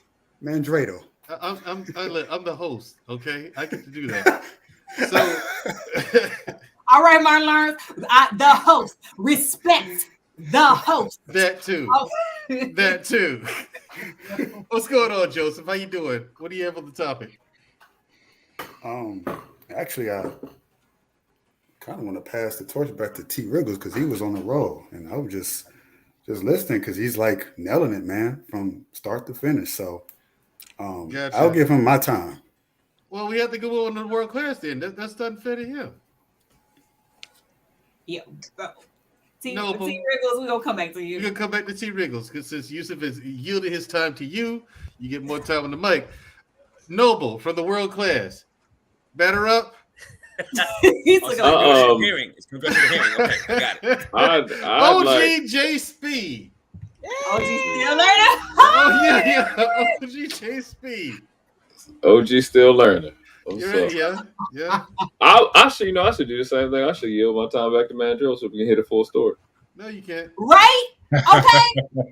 That's a good point. He was disjointed. I got you. His story was all broken. I was like, wait a second. He's leaving parts out. I don't talk. It was a good story. Man. Yeah. I don't. It was a good story. Though, you clearly didn't want to. You interrupted me like 3 or 4 times. So I just gave you my time so you can talk.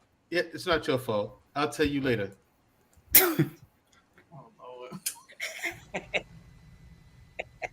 You can stop it. Yeah, and to the admin who's doing that, it's your fault, actually, by the way. You the first one. You made the first mistake. Oh, gosh. So if you're interested in that audience. So, now we know where to put the finger at. This is why I get on light skins because they don't know how to behave. They don't act like everything about them. Okay, so I've had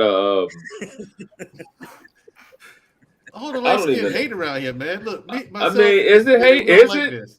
It is hate. Is it jealousy? You're right. It's not hate. It's jealousy. That's what it is. Envy. To acknowledge the elephant in the room is hate. Think about it. Listen, it's okay.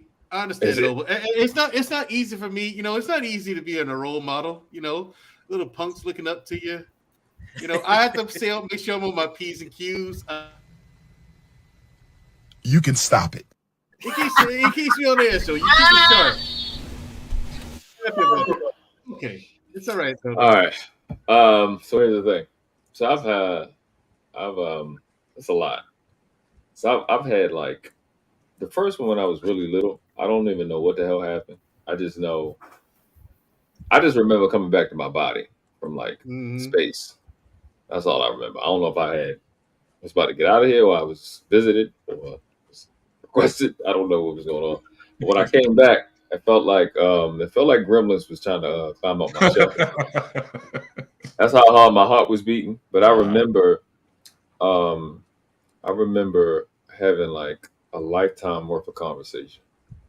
And I was told everything that was going to happen to me. And I didn't have to go back. And I was being thanked for coming back. That's what I remember. Since that, literally every day of my life, between as far back as I can remember to 8 years old, every day I had a premonition that my brother would get killed. Every single day. I lived through it every day. The exact thing that actually happened. And then when it happened in real life, I never had it again. You know what I'm saying? So there's clearly something on the other side that, whether it's a timeline or something that conveys to us, was something that's present. I'll just say that. Some people, they can't receive, but that stuff has happened, and then you can get like. So like I'll just say that my other situation was, I think it was like 2008 or 2009. I was living in my car at the time because I said, fuck it, let me ground out. And it was extreme. It was like 2 degrees. And I literally was dying. And then I just woke up.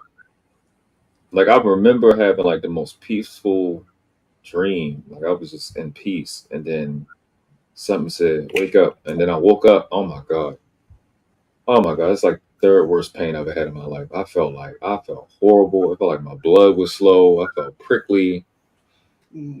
I could not feel anything, but I had one goal, and that was turn the car on so I can get the heat going. And it was weird. It was just like the feeling of like low dim lights coming on. Like that's how I felt. And I was slowly getting warm, but I definitely was dying. There wasn't no question. My blood was like super slow. I could barely blink. It hurt to look. You know what I'm saying? So that day I made a lot of commitments. But the thing with me is I've experienced other people's what I call it, NDEs a lot. I've been seeing people's and experiencing it through their like where they would get shot at, where they would get stabbed at, stuff like that my whole life. And it's weird as shit. It's stressful. Like it's look at somebody and know how they're gonna die. It happens a lot. And it's stressful. So I be telling people stuff, and I be telling a lot of stuff I be saying is to prevent the stuff that I see. Yeah. That I know is gonna come.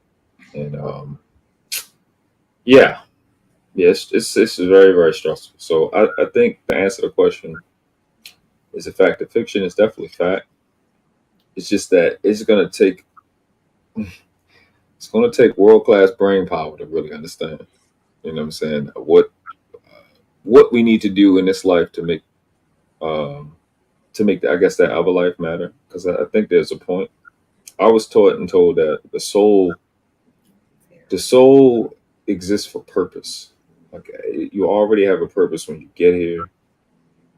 I heard somebody say that you created, but you have a purpose when you get here, and it comes with like a resonance that you just gotta actually discover while you're here. Because like all the stuff I told you about my life since I've been here, it started way crazier before that. My dad was shot, I think 8 times 2 years before I was born. He flatlined and died, and then they revived him. And then he went on like this homicidal rage at that. Like he was on a rampage after that. And it seemed like I done kind of picked up some of it because I have this weird relationship with death where it's like, I know for a fact, if I keep going in this direction, I'm gonna die. Right. So I've been able to like avoid it and kind of know. And then growing up in an assisted living house, assisted living home, where a lot of old people died. Yeah. Oh yeah. Yeah, it's the stuff. It will weird you out. The stuff that they say, it will weird you out. It will.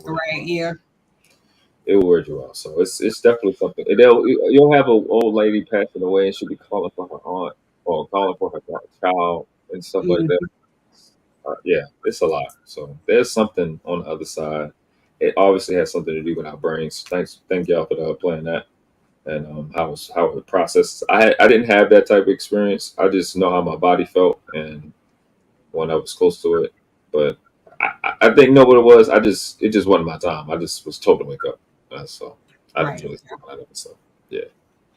Because you definitely, when you describe your symptoms, you definitely sounded hypothermic.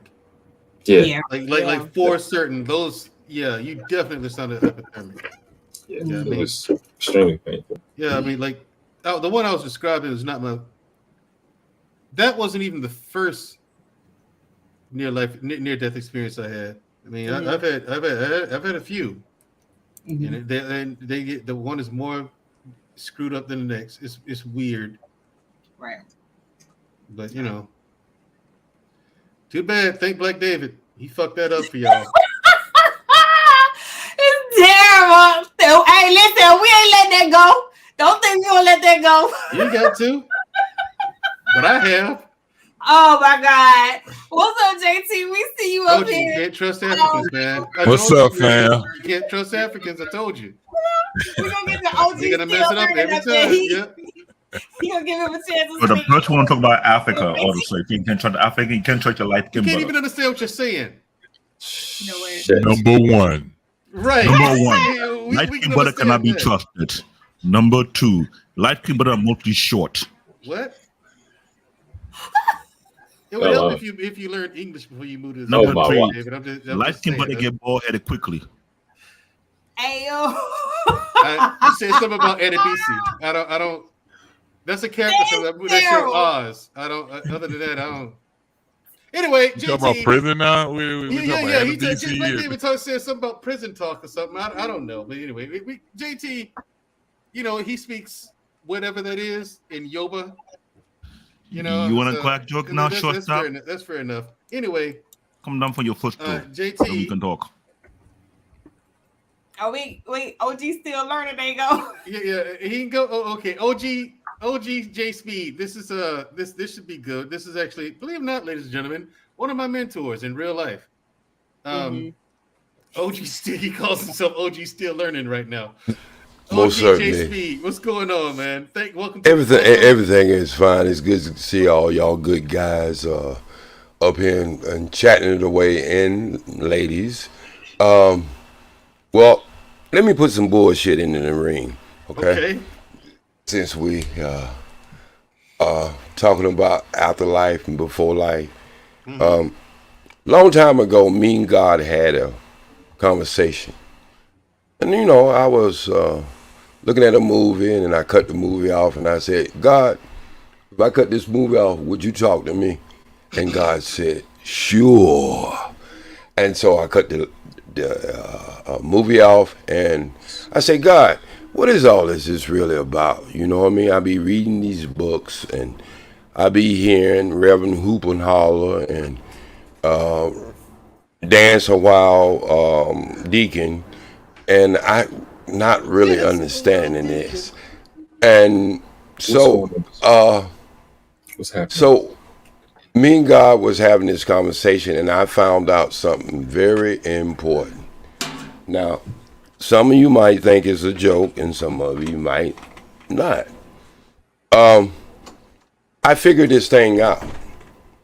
It's all about energy. When you understand energy, if anybody have ever grown food or have a compost, you can see where things turn back to its original source. And that's usually dirt. But the energy that makes all that happen is what makes everything alive, even a rock, a grain of sand. It makes everything alive. And so the reason why I want to have this conversation with God, because I didn't want my energy to ever come back as a woman.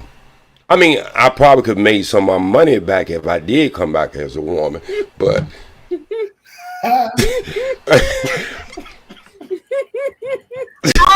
but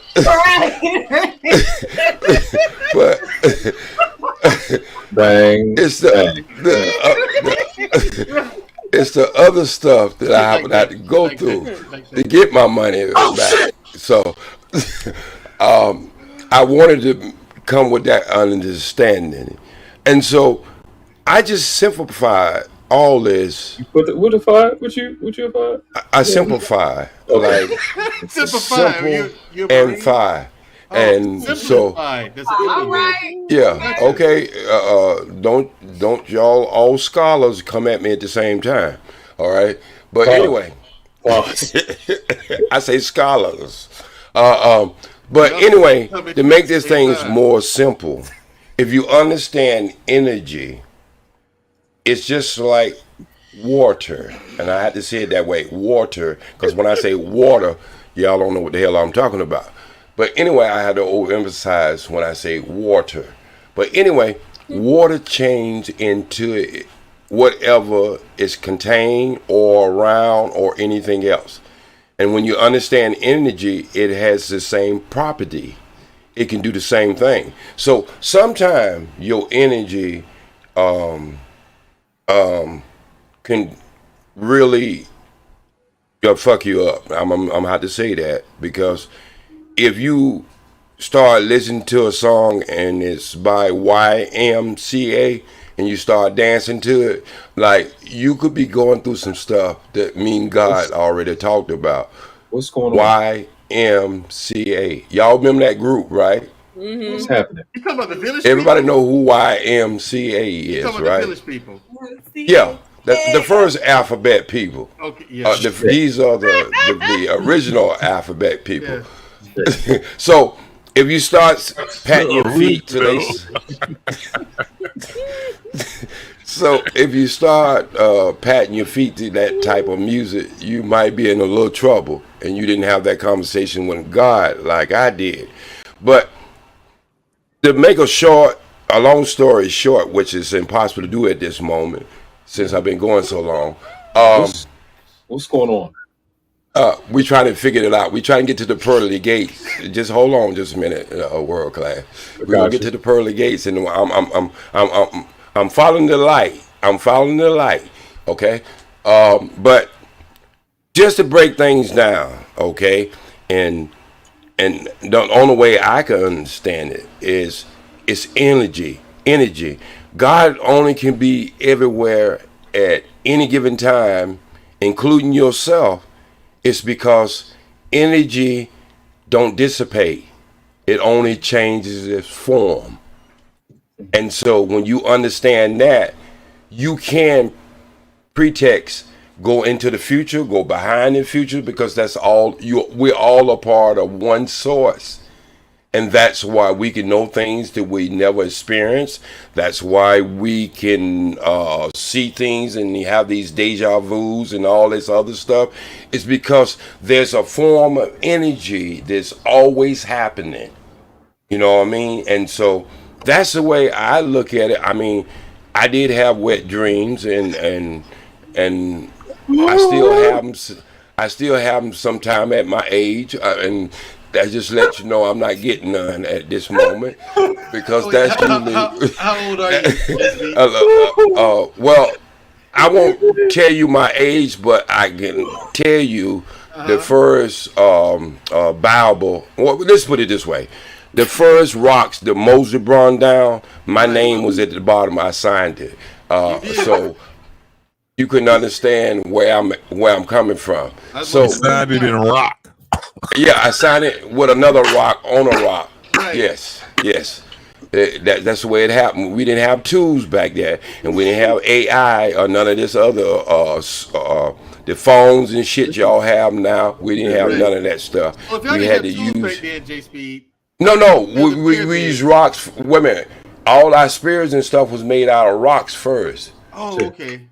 Stones and rocks. Yes. So that's what. Yeah. See, you see what she doing? That's Morse code with the microphone. We used to use that long time ago.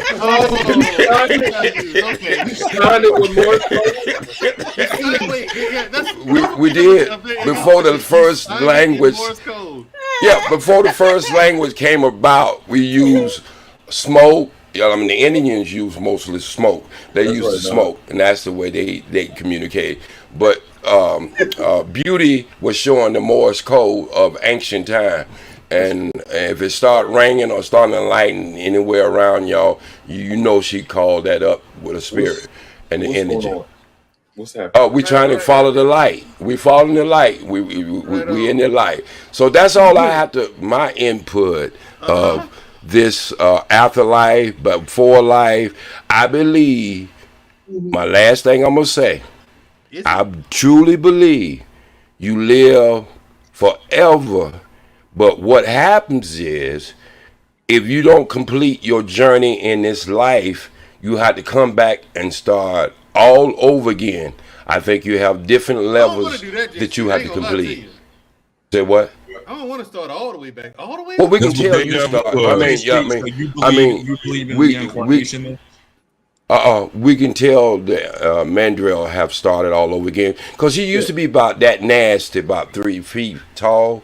He looked like he was 30 years old when he was 6. Yeah, and that head he got is only because in his past life he was a Siamese twin, and their head was connected, and he got most of the head of the other twin. And those are conjoined twins, Jason. Yeah, that's what I'm saying. Twins. Well, I thought that was the same thing. Y'all changed the definition of that too. Yes. I mean, this is what happened in this new generation. I had to keep up with y'all vernacular and y'all diction, because I'll be saying old words that people don't understand. But anyway, it's connected.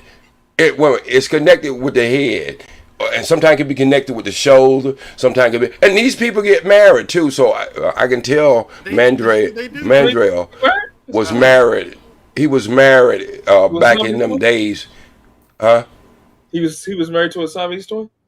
No, he was a Siamese twin, and he was married to one person, and so this is why he had to complete this life he's living now with the big head and the funny looking body. But anyway, he's gonna complete this part of his life, and he's gonna get to the next. I can just tell he learned from his past experience. Okay, but anyway, y'all have a good time, and I'm gonna sit back and listen to the rest of y'all and try to increase my knowledge because I'm still learning.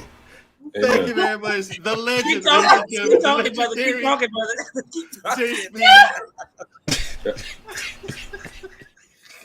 That was a lot. JT. I don't know. And King of how I feel. I just told everyone that he's my mentor in real life, and he actually is. You know, see, he's actually one of my mentors in real life, and you know, this happens, and I'm like, okay, now y'all know what's wrong with me. You got your answer. You asked what's wrong with Mandrell. Now you know. It ain't you, Mandrell. It's your mentor. Right. I'm learning from J Speed. Well, you could have Black David now. You can always switch places. That's crazy. No. Listen. All you gonna know is number one. I can't learn anything from an app.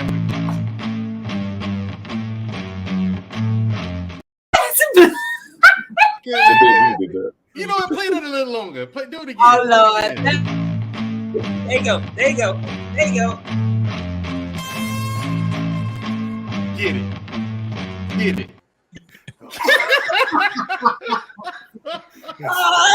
Just regular piece of legs he got, man. I'm sorry.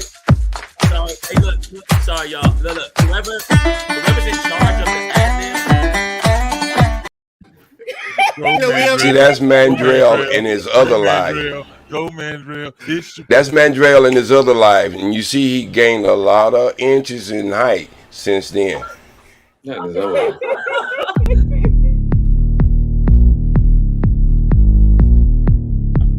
I'm sorry. All right.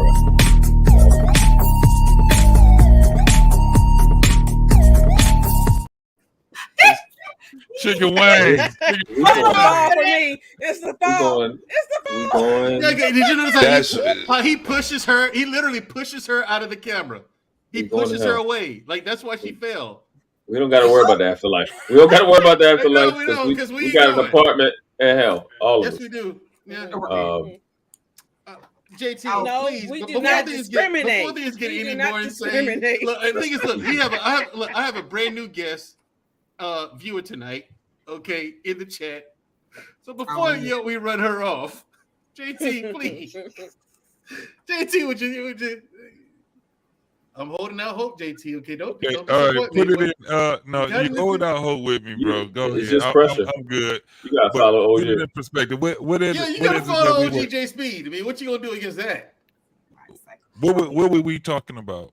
What were you talking about? The afterlife, JT. The whole show was about the afterlife. Is there No, one? I get that part. I thought you asked a question or anything that pertained to it. No, I didn't. Okay, ask you so anything. all right, I give you what I think of as far as the afterlife. Right. I don't know anything about it. Right. No doubt. You haven't been there yet, have you? I don't think so. Oh, it's wonderful, man. You should try it tonight. Don't do it. That's not a thing. You don't invite somebody. I'm not gonna do it. I'm not gonna do it. Try it tonight, Mandrell. You don't trust me? Myself. He's not even prepared. No, you don't. You don't. I didn't tell you to teach yourself. You just got to do it right. You know. All right. Now, yeah. I'm straight. I'm good. I'm gonna try this. I'm gonna try this living thing out first. Okay. How far I can go with this right here, and then I'll deal with that there. Okay, no problem. But when it comes down to it, I don't have a opinion whether it's true or not. And if somebody does have an opinion about it, then please enlighten me, because if you went there and came back, I would like to know how you come back with all of your follicles in one piece. Because Well, I've only known one way on how to get to the afterlife is that, I mean, you have to get to the afterlife. You have to elevate yourself. It wasn't You much got to different change than what we yourself. got going on here. Yeah, but I think that, and this is being honest, I think that we have a different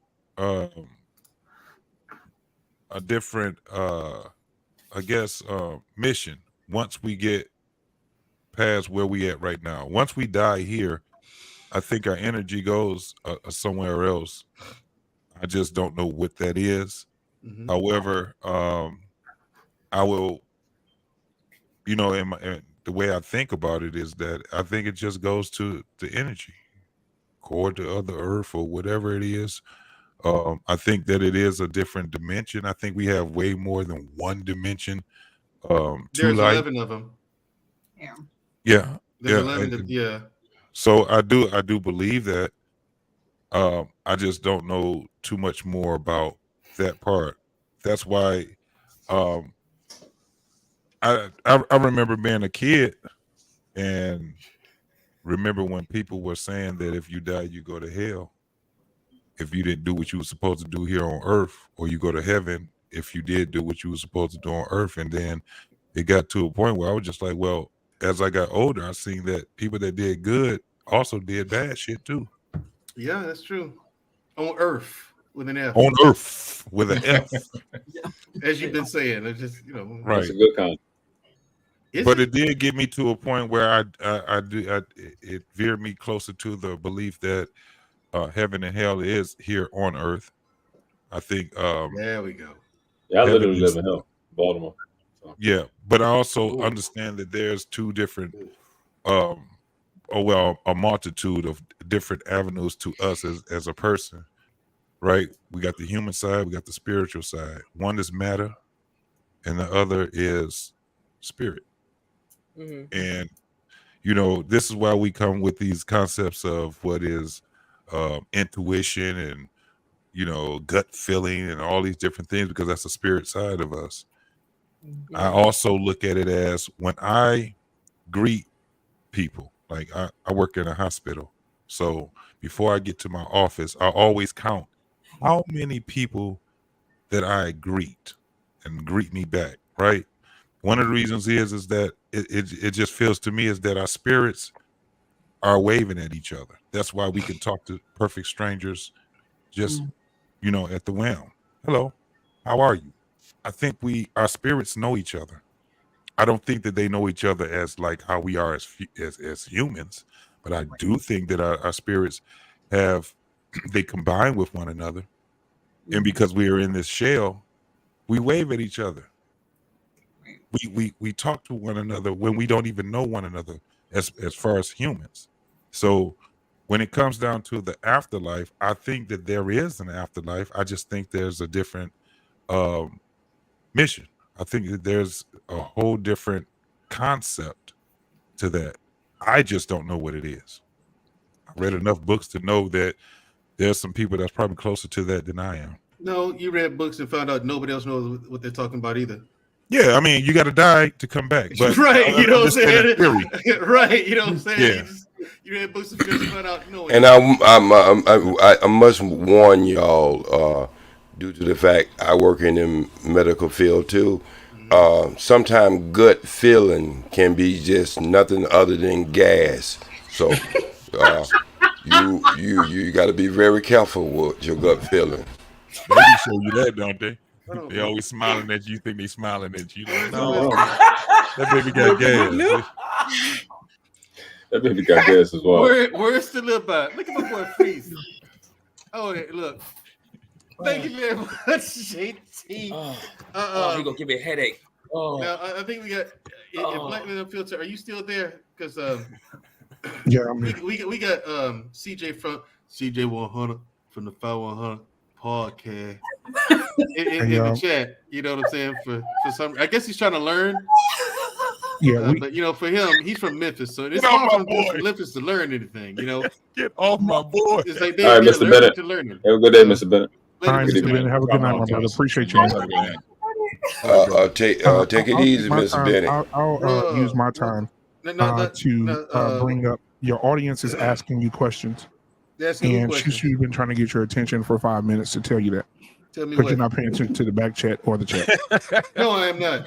So I'm right. paying attention to my guests. Yeah, your guests are in the chat are asking questions. Oh, what are they asking? What do they want to know? Here's the first one. I say, Brother Clarence. So what's going on? Let's talk about the better black life. How you doing? Thank you for joining. Brother Clarence. I hope you and them kids got them backpacks. What? He was trying to get donations for some backpacks for the kids for the school. Hey. Don't start no shit, man. Backpacks. I'm not. Mandrell Burn all the way. Just get out of here and F you, just get out of here. I just never heard anything back from it. I was just asking. So anyway, shout out to Brother Clarence from Let's Talk the Better Black Life, Rico, and of course, my girl, what's her name? Ochi Patrice. I love OG Patrice. OG Patrice in the chat. Yeah. I don't know if she's in the chat, but I love OG Patrice. I saw Hank. What's going on? Hank in the building. Man, Hank just got through doing the 50th, man. The 50th anniversary. Yeah. Wow. Hank.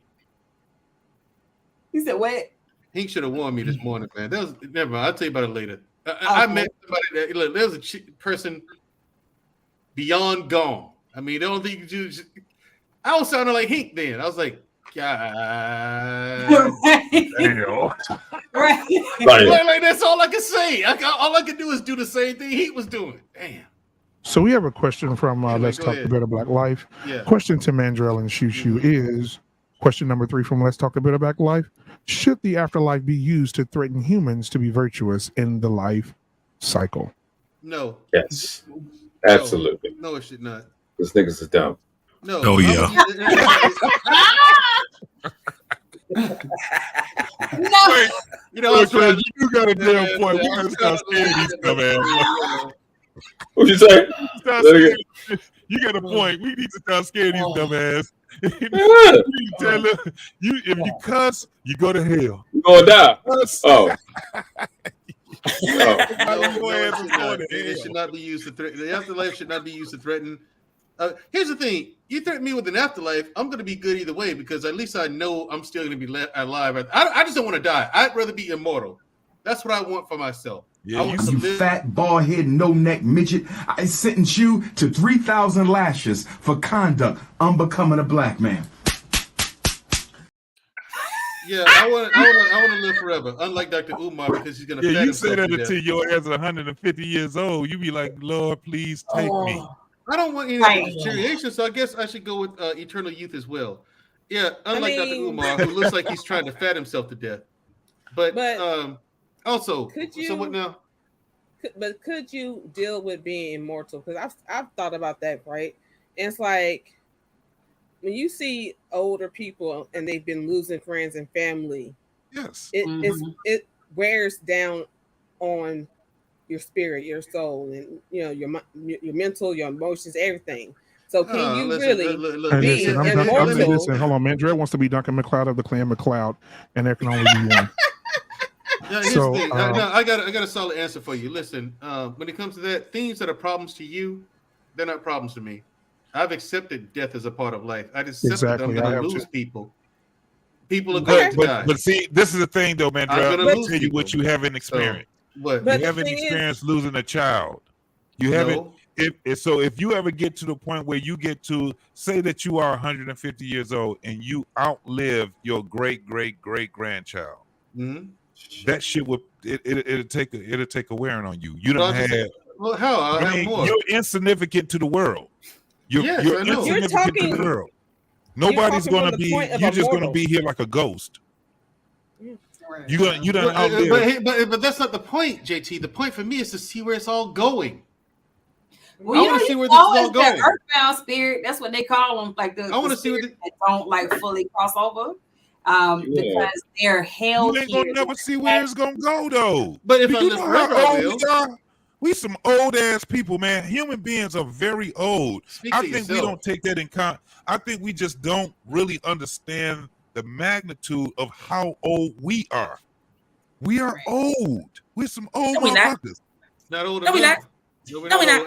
But hold on. Before you get into that, that's a whole other conversation, and that's a whole other show in and of itself. Thank you, JT.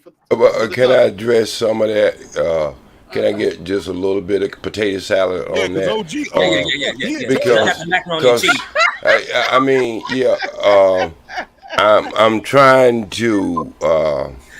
I understand my heart has been broken for maybe 15 or 16 years due to the fact all the music that I growed up with, all the bands are dead. And so I can't see them anymore. Most of them are. Wait a minute, most of them are. You got to understand, when I start listening to music, like if these guys still around, that's some bullshit going on. These some clones or something. So, so only thing I can do is play a lot of that music on my 8-track that I have saved for the last 45 years. And huh? You got that on purpose? You got one? Oh, I got an 8-track. Why? That's perfect. Some of the music don't cross over the digital very well, and you have to play them in the original form. Because if you don't, if you try to dance on it, you could injure yourself and break a hip or something like that. Because the beat don't quite go the same when you try to cross it over to digital. Just some things don't work good in digital. Okay. He didn't even try that second time. He stopped himself in the middle of it. Black David, it's Jesus. Wake up, Black David. Black David!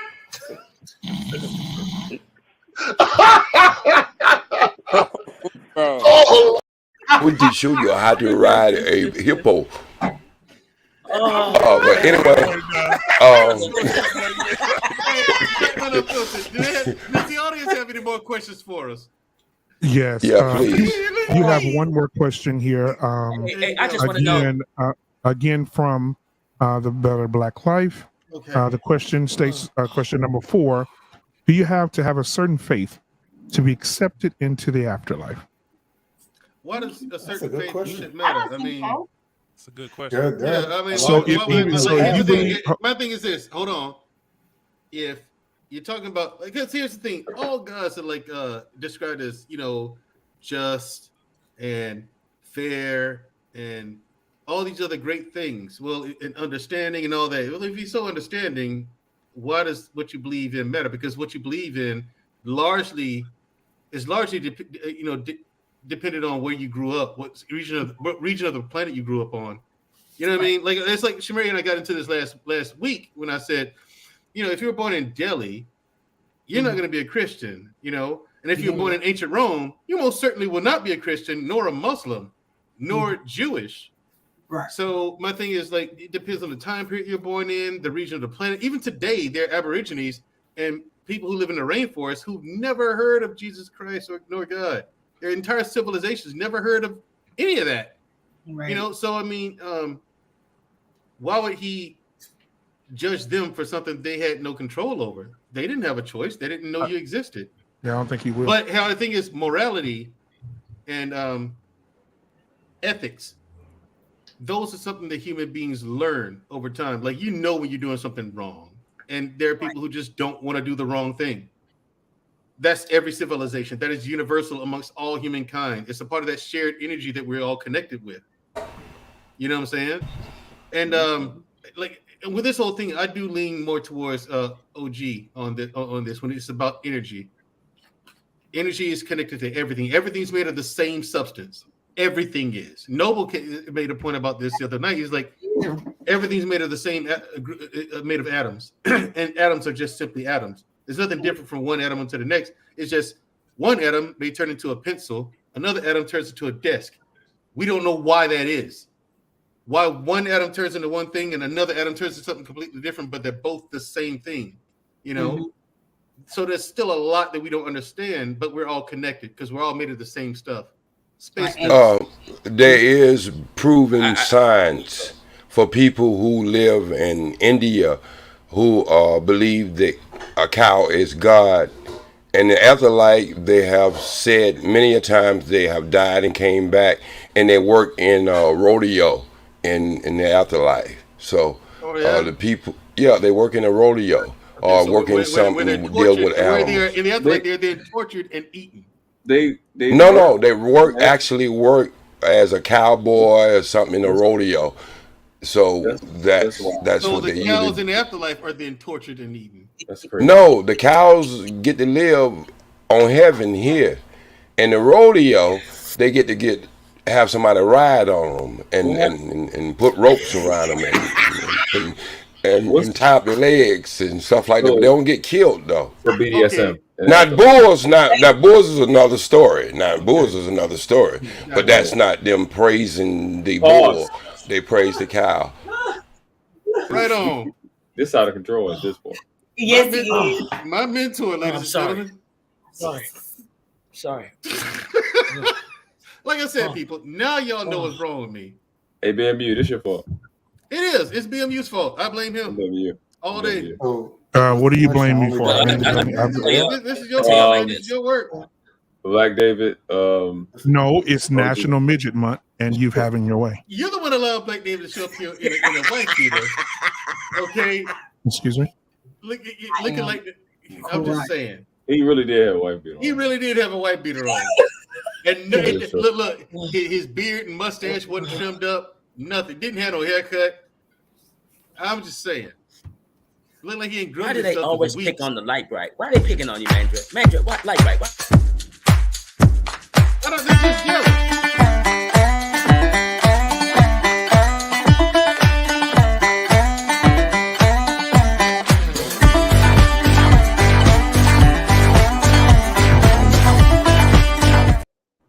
Why does he look like Mike Tyson, though? That's exactly. I always said that. Just saying. Why does he look like Mike Tyson? Like, that's a story. That's Mike Tyson in the afterlife. Oh, is it? He's a midget now? Yeah. Mike Tyson is? It's the afterlife. Shit. You see, this is your work, little sister. This is your work. All you. How is it my work? You the one gave it to him. Thank you, Shu Shu. You gave him the picture. You did that. Listen, I was just trying to do something nice. You were, and I was grateful. Happy birthday to you, and just show how, you know, as my big brother, how we grew up together. Look at it. Look at that head, though. That's a Mandrell, even at the age of 7 or 9, it would be against the law for you to headbutt anybody in any country. Your head would be a weapon. You could not headbutt no one. Yeah, if Mandrell sneezed, he would have had a brain aneurysm. Listen, y'all leave that was 6 or 7 in that video. Why he seemed darker when he was younger? Problem is, he was always ahead of the class. Get it? Ahead. And you know what? He lived in the headquarters. And I don't give a damn what nobody say. You're not going to disrespect Mandrell because Disney owed Mandrell money. They took his idea and made Megamind, and I don't like it. Oh my goodness! Yeah. I am. But one thing he can be glad to God. God gave him a body that he growed into that. He growed into that head, so it don't look that big now. Yeah, he growed into it. Did he though? Yes, no, he didn't. No, I he just didn't. got a thick neck. My hair was He just got a big. thick neck. It's optics of that. What he would call the true headmaster. Get it? Yeah. Okay. If Mandrell would try to put on a turtleneck, he would choke himself. It would be suicide. Yes.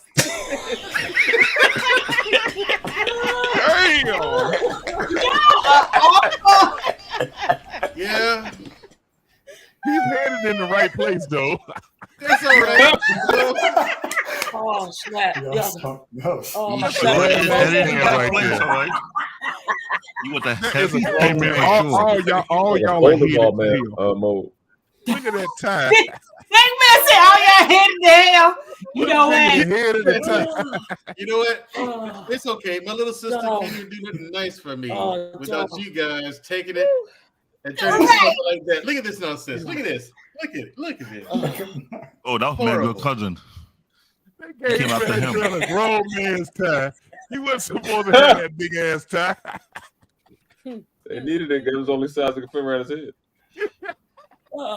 You know what? Oh my goodness. And it was a clip on though, JT. And look at Ludomatic. Look at the chat. Look at Ludomatic. Mandrell was in his right mind for sure. Mandrell was in his right mind for sure. Look at that. Right mind. You got the chat in on it. Horrible. Anyway, y'all, we're gonna move into final thoughts. This is why you niggas don't get that story. This is why right here. This is why you don't get the story. His head looked like when you put Malone in the It's punitive at this point. You know what? It's punitive at this point. I cannot. Oh, devil heads early is crazy. That is crazy. I ain't gonna lie. Yeah, JT, that was crazy. Yeah, man. That was crazy. Yeah, I don't know where you got that from, but I mean, I'm sitting over here trying my best not to laugh at that. You got his adult head early. Yeah, it's about time for us to head on out. All right, yeah. I understand this all. Thank you for coming. Hey, I don't know. Head on out. What's crazy is your head is bigger than Shu Shu. Like, hey man, how old was you when they put you in Head Start? Hey, did you see the vein? Did you see the vein? Do that one more time. You see the vein? Look at the vein. I think I'm finna hear it out. Yo, man, because I was looking sharp in my little Miami Vice suit. That's what it is. Hey, I was a fan of Miami Vice at the time. Was that Easter? That was Easter Christmas. Like a y'all better leave light right now. Y'all better leave light right now. My head hurt. Oh, sorry. Look at Ludomatic tells us he's the head and not the tail.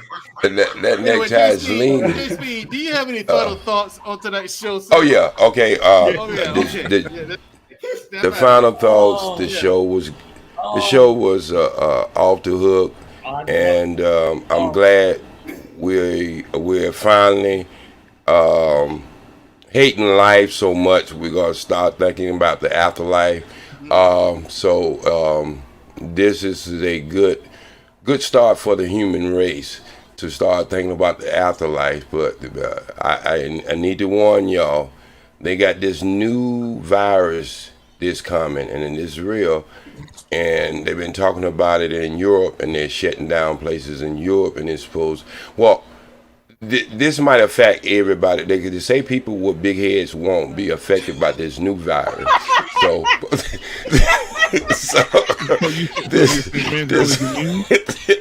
he's immune to this new thing that's coming, and he should be glad because they got this new human. Yeah, but he's ahead of the curve, and they got this new mask that's supposed to fit over your head like a condom, and Mandrell wouldn't make it anyway. So, y'all be tuned in. Y'all be tuned in for this new virus coming, and Mandrell might be able to help y'all in how to take rocks and potato sacks and hit against your head to swell your head up, because they say if you got a big head, you won't be able to catch this new virus. Yes. Hey, y'all. Anyway, okay, JT, wrap this up. All right. I'm gonna wrap it up really quick, man. And listen, I definitely have to say that kudos to you and Shu Shu, man, for actually really hitting it. Y'all in y'all wheelhouse right now. Y'all been killing it, man. For the past 2 months, y'all been killing it. Hey, JT, before you finish, JT, just a second. We just had another person come in. After they wake up, we'll here. I can't talk about it. I have no. Here it is.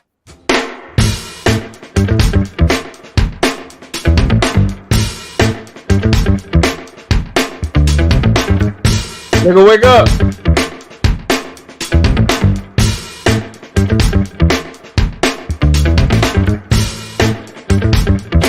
Like 10 diesel.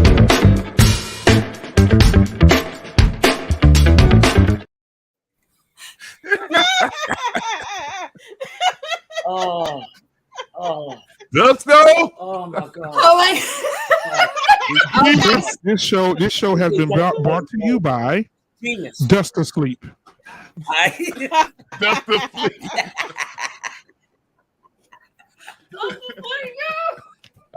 Boy.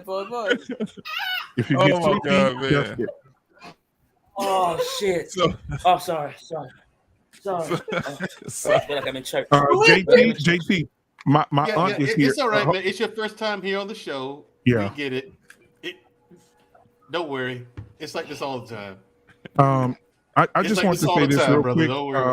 Mandrell, I know that things that sometimes get hard for you, and my aunt came in today, and she knows a little bit about some of your struggles, and she wanted to really say this to you.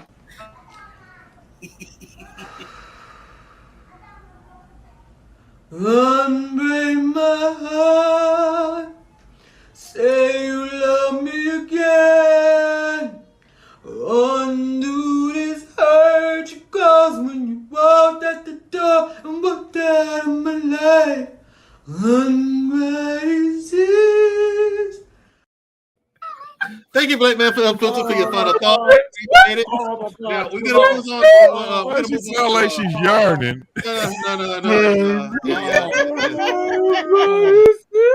Okay, cool. Wow, that's horrible. That is god awful. Hold on, but Mandrell, that was my aunt. And I was disrespectful because your aunt came in. Girl is on fire.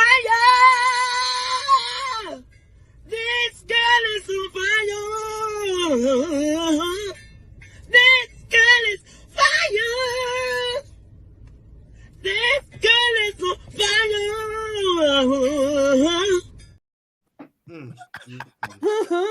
Wow, Blackman. Wow. No, I'm look at Noble Square though. Look at that. Look at that. Him a Noble, man. Look at Noble. Look at Noble Square. Look what the bro.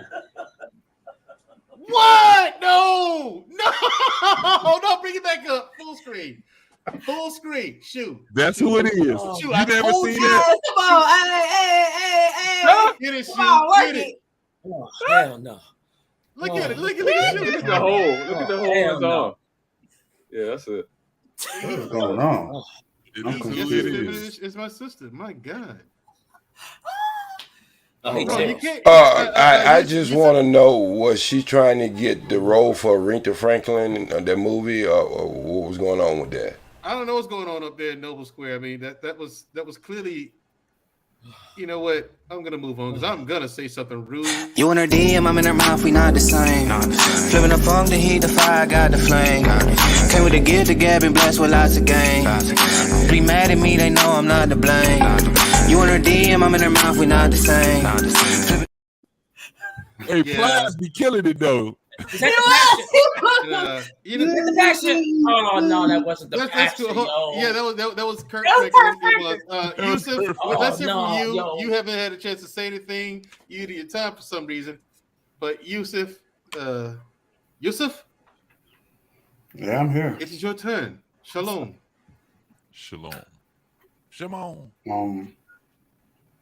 Man, shit, I ain't really got nothing planned to say. I'm just no problem. BAS, Bass Rootin. But thank you for coming up as always. We appreciate you. Thank you for coming. Yusuf, the door is always open to you, brother. Come up anytime. Exactly. Thank you for coming on our show. Yes.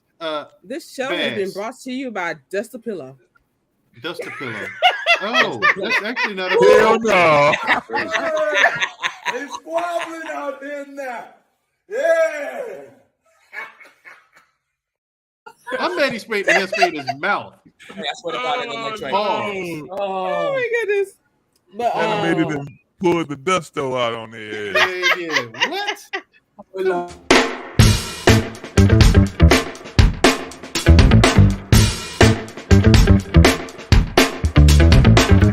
Dusto, wake up! It's the afterlife.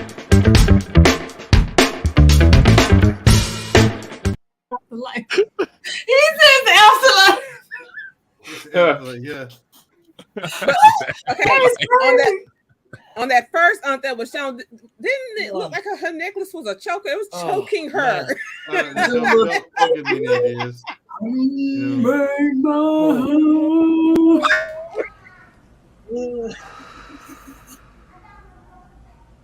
Unbreak my heart, say you love me again.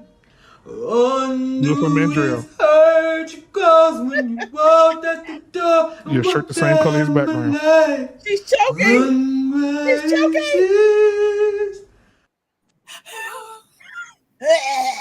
Oh my gosh, dog. Man, he go goddamn Nova with this light skinned face. Hey, man, look. Hey, man, you see her take a breath? You saw her take a breath like she's really gonna sing? Ray. Look at a little more face, though. Look at a little more face. That look like Mr. Bennett. Shit. Tough. Now, Mandrell, before you end the show, Mandrell, I didn't want to say that. You know what time it is. My name is Rosa. Hey, I'm supposed to sit in the back, but I'm tired here, so I'm finna sit right closer. Come get me up then. It's gonna take about 3, 4, 5 minutes. And I ain't finna repeat myself again. Fight me. Somebody get her. My name is Eve. I didn't believe. I trusted Satan, ate that apple, he deceived. And I'm naked. I thought I was awakened. I'm the first to do it. Y'all my daughters, we related. Trick on Big Harry. Don't call me slave hoe. The hell? From the underground, railroad, busted down mouth of dope. When I say run, you better go. In the dark, that Glocky glow. All right, some of us got to go to y'all thinking in the dark that Glock can glow. Y'all thinking Abraham Lincoln. Y'all thinking Abraham Lincoln freed the slaves, but this was the overturn of the what hell is that? The hell. I stick by it. I call you a handkerchief head Negro. I call him a handkerchief head Negro. And I'm sticking with it. Google it. Shout out to Flint. Shout out to Flint. Google it. Oh, goodness. Stand up. Flint, Michigan, stand up. Okay, my final thought is handkerchief Negro. if you are fighting with reality, find something to ground yourself with. Thank you very much. T. Wriggles, I really do have to go to sleep because I got to be up in like a handful of hours. Shit. And I don't want to be tired all day tomorrow. So I'm sorry. I'm making. Is this closing remarks? Yeah. Wrap this up. Shut it down. We're shutting it down. Yeah. All right. Yeah. I'm gonna get rid of Mandrell need to get hit. That head, boy. Mandrell need to be headed out. So let's make sure he get. Anyway, ladies and gentlemen, this stream just took a turn. No, Right. This show is brought to you by Scratchable headbands. If Mandrell can wear it, anyone can.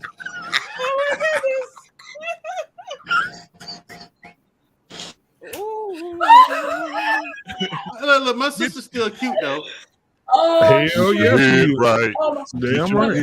Look at her. Look at the little baby. Shu Shu went from cute to fine. You went from Look at the little baby. to I don't know. She always has been a cute little girl. She always been a sweetheart. And that's what happened when you drain all the beautiful genes out of our body. You get Mandrell. That's crazy. Wow. That is wild. That's crazy. Wow. Somebody in the chat said Mandrell.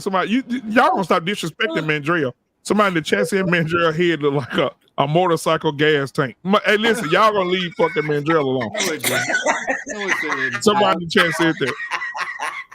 Oh my God! Somebody in the chat said Mandrell look like Sonic with all the spikes out. Really? Sonic the Hedgehog. T. Wriggles? T. Wriggles B? It's on you, Mandrell man. gonna kill all of y'all. Mandrell gonna kill all of y'all. I'm just letting you know. Okay. Everybody getting a headbutt every time you see you. You get a headbutt. You get a headbutt. You get a headbutt. It's a juggernaut, bitch. Mandrell, Really? hey, Mandrell, you get some head, boy. That's a straight hysterectomy. Man, Jesus fucking Christ! Oh my gosh. Mandrell go to the bank. Stick 'em up. Mandrell like Gordo. I'm good. I'm Power good. Rangers. I'm good. This is a beast. Mandrell, I want no parts. Oh, snap, you want no parts of it, Noble? I want no parts. I had nothing to do Okay, with cool. At least you announced it. Okay. Oh. Let's get your life. Damn, please, y'all stop, please. Okay, yeah. And he blaming everybody else. Somebody. He blaming every shoe. He blaming everybody else. But that's all right. Listen, don't forget, I know where you live.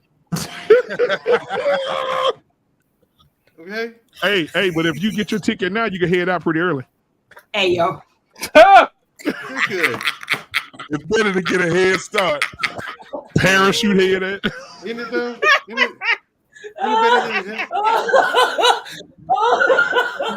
I'm sorry, Matt. No, wait.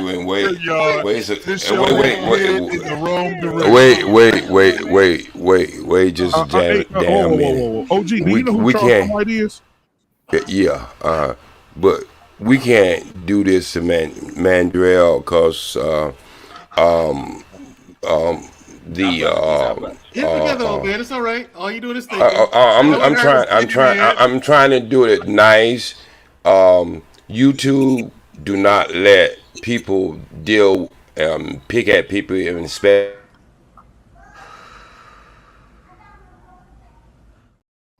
I don't know if it's that a woman or a man, but Mandrell, I do want to bring this to your attention. Would y'all please bring up that picture again? Just bring it up. No. Stop right there. Now, Mandrell head is so big, he has two parts. If you look at it, there's a line going from the top of his head to the bottom like it was put together. Now, so OG, are you saying his brain is? Are you I'm saying his brain is pregnant? He has what we have in California. In California, we have stress that we get earthquakes from, and this is a stress relief for Mandrell head. That line going from there to the nose. Mandrell has the San Andreas fault line in his head? Yeah, he has a fault line. With that much head, you got to have a fault line to come straight down so you won't bust it open. It has two parts. So if Mandrell has a migraine, the oceans will flood? You a tsunami. I mean, this is why he can't comb. He can only comb his hair in certain ways. He can't comb it in like everybody else. He can never get what you call the waves. He can't do that because if he do that, it could be catastrophe on Earth. So we don't want this to ever happen So to you said him. his head is lunar? Yeah, it has that fault line. That fault line is what he has to watch out for. That's why he wear that round hat. He try to keep it together. It's made to keep the top of it together and never come loose. Mandrell, is that hat made out of spandex? Oh, dog! I got. It's got spandex in the inside of that hat to keep everything together. All right, come on, y'all. Let's stop. All right. Everybody laughs. Ha. Mandrell, I will call you as soon as you get off. Mandrell, I will call you as soon as you get off. I know. Sad state of affairs here, man. T Wriggles be if you could unfuck yourself for a few seconds, we're gonna give you time to give your final thoughts, brother. I mean, like that was old school. Yeah. LA. You know what I'm saying? Bagging session. I love that. I love her. That was great. I needed that. I don't know, Vaughn. All right. But I would say this, my last thing here. Hold on, let me get it together. Hold on. Right. All right, so when we go back in history, the Egyptians, right? They put their best minds to our $1 trillion question. What's the purpose? Why we're here? And what is soul? And guess what? They figured it out. You feel me? And anyone that goes back in time and we see foreheads like that. Shit. Well, no, serious though. When you go back in time And you will see. I'm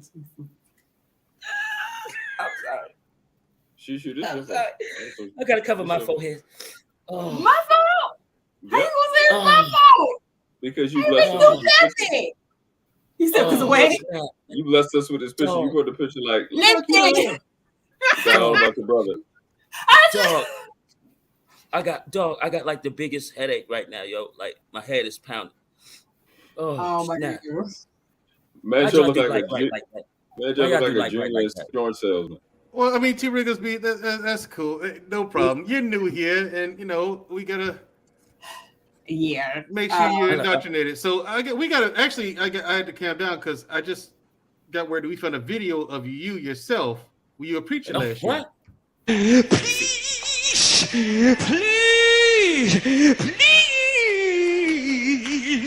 forgive me. Oh my goodness!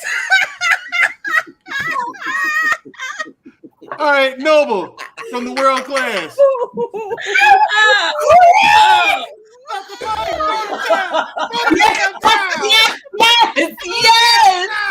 Yes, that's from Apollo. He was getting beats. Yeah, that was before Apollo died. From the world class. Oh man. Better up. Oh, dog. Oh, dog. Stop the fight. Oh, yeah, that was classic. I like that.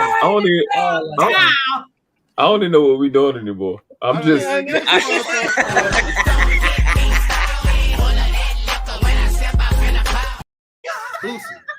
love Boosie. I do too. My sister and I people are legitimate. Come on, man. Man. Yeah, 150,000 right now. Yeah. Right now. Man, you can't do nothing with that, man. Right. Come on, man. All right, we're still talking about give us what do you think of tonight's topic? Okay, the afterlife and such. Yeah. Does it exist? What do you think it is? I think Shu Shu came up with a great topic. So she came up with this topic, did she? That's what happened. Yeah, we can all put a one in the chat, and we think Shu Shu came up with it, and completely don't give Mandrell any credit, so we don't even need a number. They don't give him credit anyway. So I mean, anyway, go ahead, Noble. What you got, man? I also think it's a great topic. Yeah, like somebody said earlier, y'all been killing it. It's been real original content. We appreciate it, especially the comedy. It's fun. I'm glad when you were young you had a lot on your mind. I like how you slid that in there too.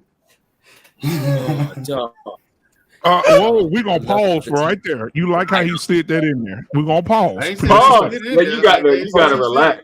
That's crazy. You gotta relax. And then you're gonna tell him he gotta relax. Pause. Pause, Noble. Damn. What's that about? Pause. In my New Orleans accent. Pause. Louisiana. Oh man, T. Riggles about to die. Y'all got just a sloppy dialect down there in Louisiana. Usa. You and Boosie. Right. Noble, are you done? You go ahead. This show is headed nowhere fast. Come on. Yeah, it is. Come on. It is. So shut up. Anyway, Noble has given us his final thoughts. Thank you very much. Now, Shu and I will give you ours. Admin, if you please, drop all these ignorant niggas off my panel. Y'all take it easy. Mandrell. Yes, sir. I'm willing. I got my phone right here, sir. I'm willing to. Hey, Mandrell. I'm still willing to take you out and pay for that 5-star meal, but I will not ever pay for your medication if you get a headache.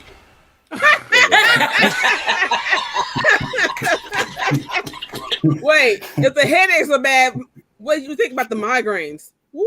That's what I'm talking about. It's going to take 3 or 4 bottles. No, that's like that's a kilo of cocaine. What are we talking about? I'm gonna need a genie to fix that shit. Oh snap, yo! Snap, dog. CJ. CJ What's the machines that they keep the buildings from swaying? From the 5100 podcast. CJ, listen, when you learn to speak English, then you can join on me, okay? Until then, I see one. Pause. John on me is There you wow. go. That's crazy. That's a Joan. You ain't from the South, Noble, so I don't expect you to understand. Would y'all end this show now? Please end the show already. It's so great. I love the picture. Shu Shu look great. Anyone who's to stay You for look the like after show, you look like a junior social worker. Cool. Anyone wants to stay for the after show, just stay on. You don't have to don't go anywhere. Don't click the red X. Just stay and Look like you was in a reverse wedding. You would just roll right into the after show. Other than that, people, Friday at 2 p.m. Central Standard Time, 3 p.m. Eastern, I'm gonna be doing a test live on my new YouTube channel. Okay, that I'm starting. It's a test live. It's gonna be myself and No Captivity with Freezy. Okay. My sister would be there for me on that one, which is what I really wanted, but I didn't want to clash with the barbershop conversation. But you had to work Friday, so you got stuff to do. And plus, you've been acting agitated these past few days when I call you. So, since you got something better to do, see, that's no such thing as the wrong time when I call. You got it wrong. Mixed up. Anyway, I'm gonna talk. Say what? Shu Shu said she have a man over there rubbing her feet, and you call him. Ain't no man over there rubbing my sister's feet. What? How you know? Man, listen, Mandrell. How you know? Come on, Mandrell. It's something I've been want to tell you. It's a counseling session. Anyway, listen. Mandrell is pretty and beautiful, and fine as your sister is. You got to know in New York City, she's a popular person there, and men are going to be falling and groveling at her feet, and you got to understand that. No, what you got to understand is none of them idiots are they don't have what it takes to be about. Hey, bro, come on now, dog. Come on, man. Yeah, they're not qualified to be my sister. Okay, so that's what it is. Get your game, step your game up, fellas. Man, Joe, we were meaning to tell you. Because if you're dumb, like 99% of you are, my sister's gonna look at you like this. You fat, bald-headed, no-neck midget. I sentence you to 3,000 lashes for conduct unbecoming a black man. You fat bald, you fat predator head having no good billboard body. Well, y'all gonna kill Shu Shu, man. Y'all gonna kill her tonight.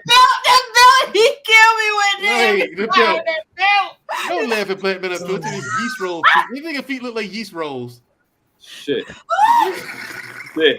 Hey, Mandrell. I'm gonna let you borrow. Hey, Mandrell.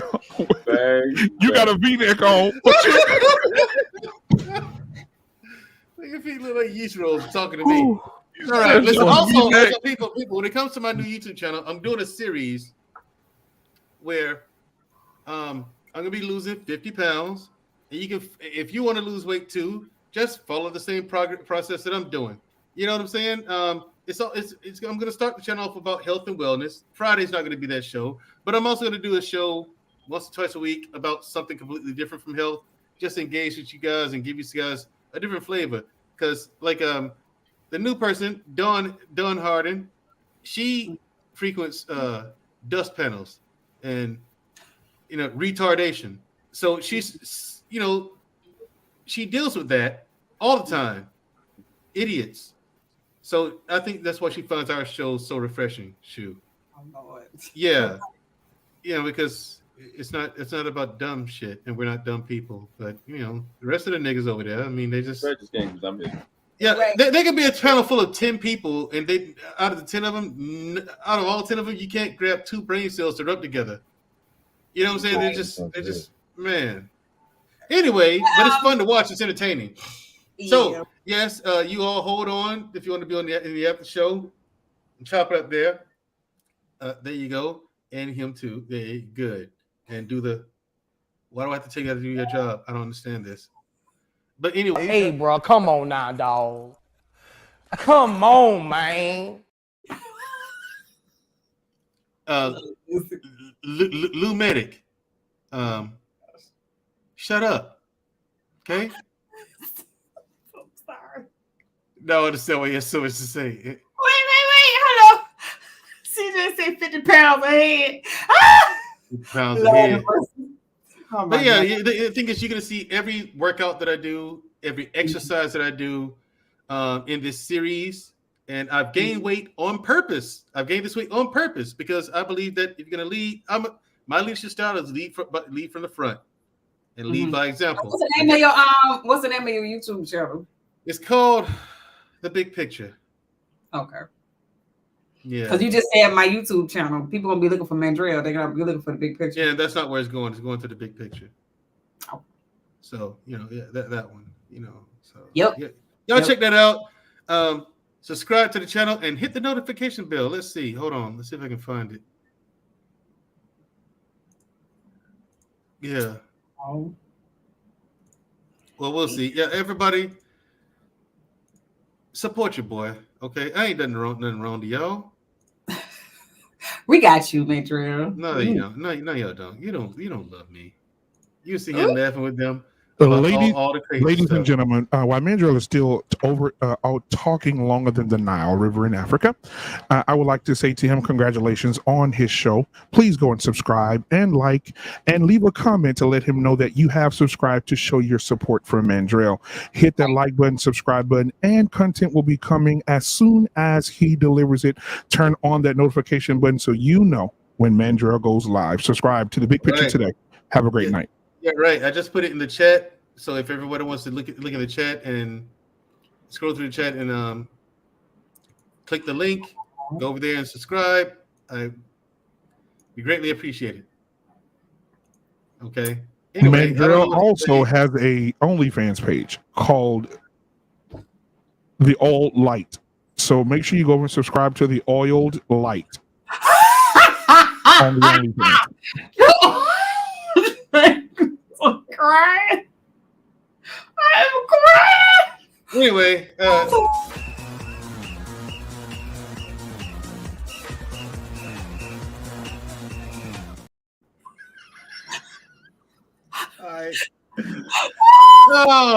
okay. My final thoughts on tonight's show. It was a good show. I enjoyed it. I enjoyed doing the show with you. I actually do enjoy the show doing the show with you all the time.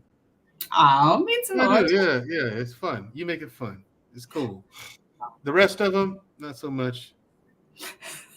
Do you now understand why I don't like people? Oh gosh. After tonight, do you see why I don't like people? Well, it's definitely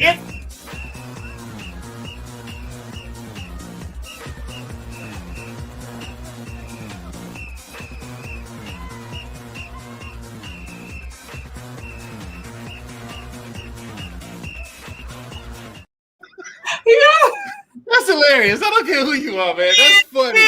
That's funny. That's funny. I don't care who you are. I don't care. Well, you know what? I can say this. These are my final thoughts.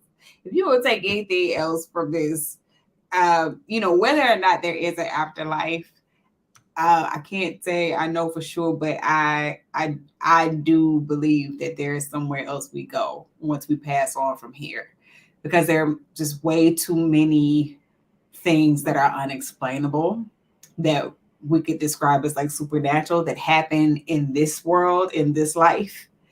That we don't have the answers to, but I'm pretty sure, like, maybe once we pass on, then maybe we will get the answers, because then maybe we'll, understand. And maybe, after the fact, after this life, we'll understand, we'll finally get all the answers. But, I think there is somewhere else we go. And, from all the stories that I've heard from people who've had NDEs or near-death experiences, they pretty much have similar details. Like, it's always, they feel a sense of peace, a sense of relief. It's always like this, pretty much a better place than where we are now. So, if anything, I can say, just enjoy the time that you have here. Make the most of it. Laugh. It's healing. And it's uplifting. It gets you through anything that you're going through. And no matter what, be a good person. Try and understand that we are all interconnected. And try to be mindful that it's not just you that exists alone in this world. There are many other souls, other spirits amongst yours. So be mindful of that in everything that you do, because everything we do affects others. It's not just us that it affects, positive or negative. Everything we do affects the world, affects other people around us. So always be mindful of that. So and laugh. It's very cleansing. Did you have anything else you wanted to say? No, but I will be there. Other than the YouTube channel, people, please support me if you can. If you like the show I do with my sister, hopefully you'll like my channel over there, and the things that I do there. It'll be really good because you will actually see me getting in shape. Not looking for anything super aesthetic or anything like that. Just general health. Right. We got you. We got. Remember the big picture. That's the big picture. Yep. And all the link of stuff is in the chat. Also, if you're interested in buying any nutrition plans or workout routines, by all means, give me a shout at Instagram, Mandrell_21. All right. With that being said, y'all, that's our show. Be sure to tune in next week. You know what? I was thinking about talking about dreams, like the significance. You don't tell them what we're gonna do. I said I'm thinking about it. Yeah, it has to be a surprise for them. Hey, bro, come on now, dog. Come on, man. Yeah, I think that's what we're gonna talk about next week because dreams are very interesting. Also, the details. But anyway, they are, yeah. We're gonna go ahead and wrap this up. We're gonna call this night. Y'all be sure to tune in. Tune in next week. You tried to. I was so grateful when you did that. You had a whole montage of pictures. It was really sweet. But you were always the sweet one, even when we were children. You were always the sweet one until you moved to New York, and New York did what it does, and now this happened. What you mean? You were always the sweet one. Well, I want to say this on behalf of the Blackman Unfiltered Network. Thank you guys for being here tonight. If Shu Shu moving to New York did this to Shu Shu, more women should move to New York. My God. No, you don't understand. She was the one like. Hold on.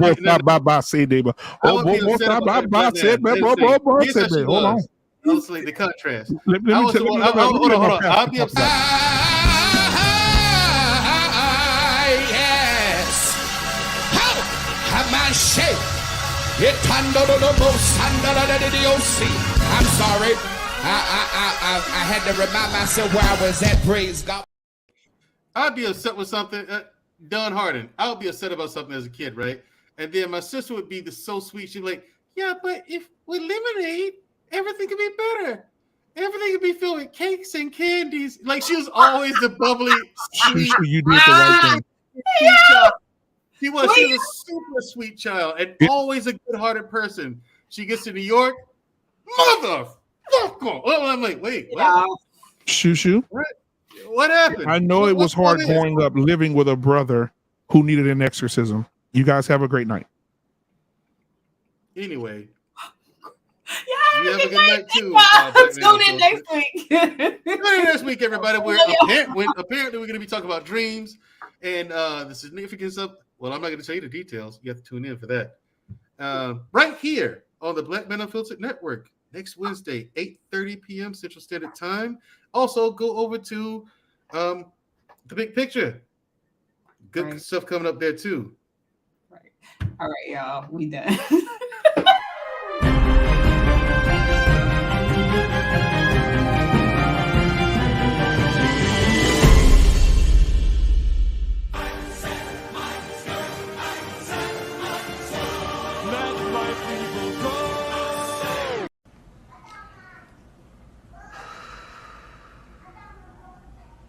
Unbreak my heart.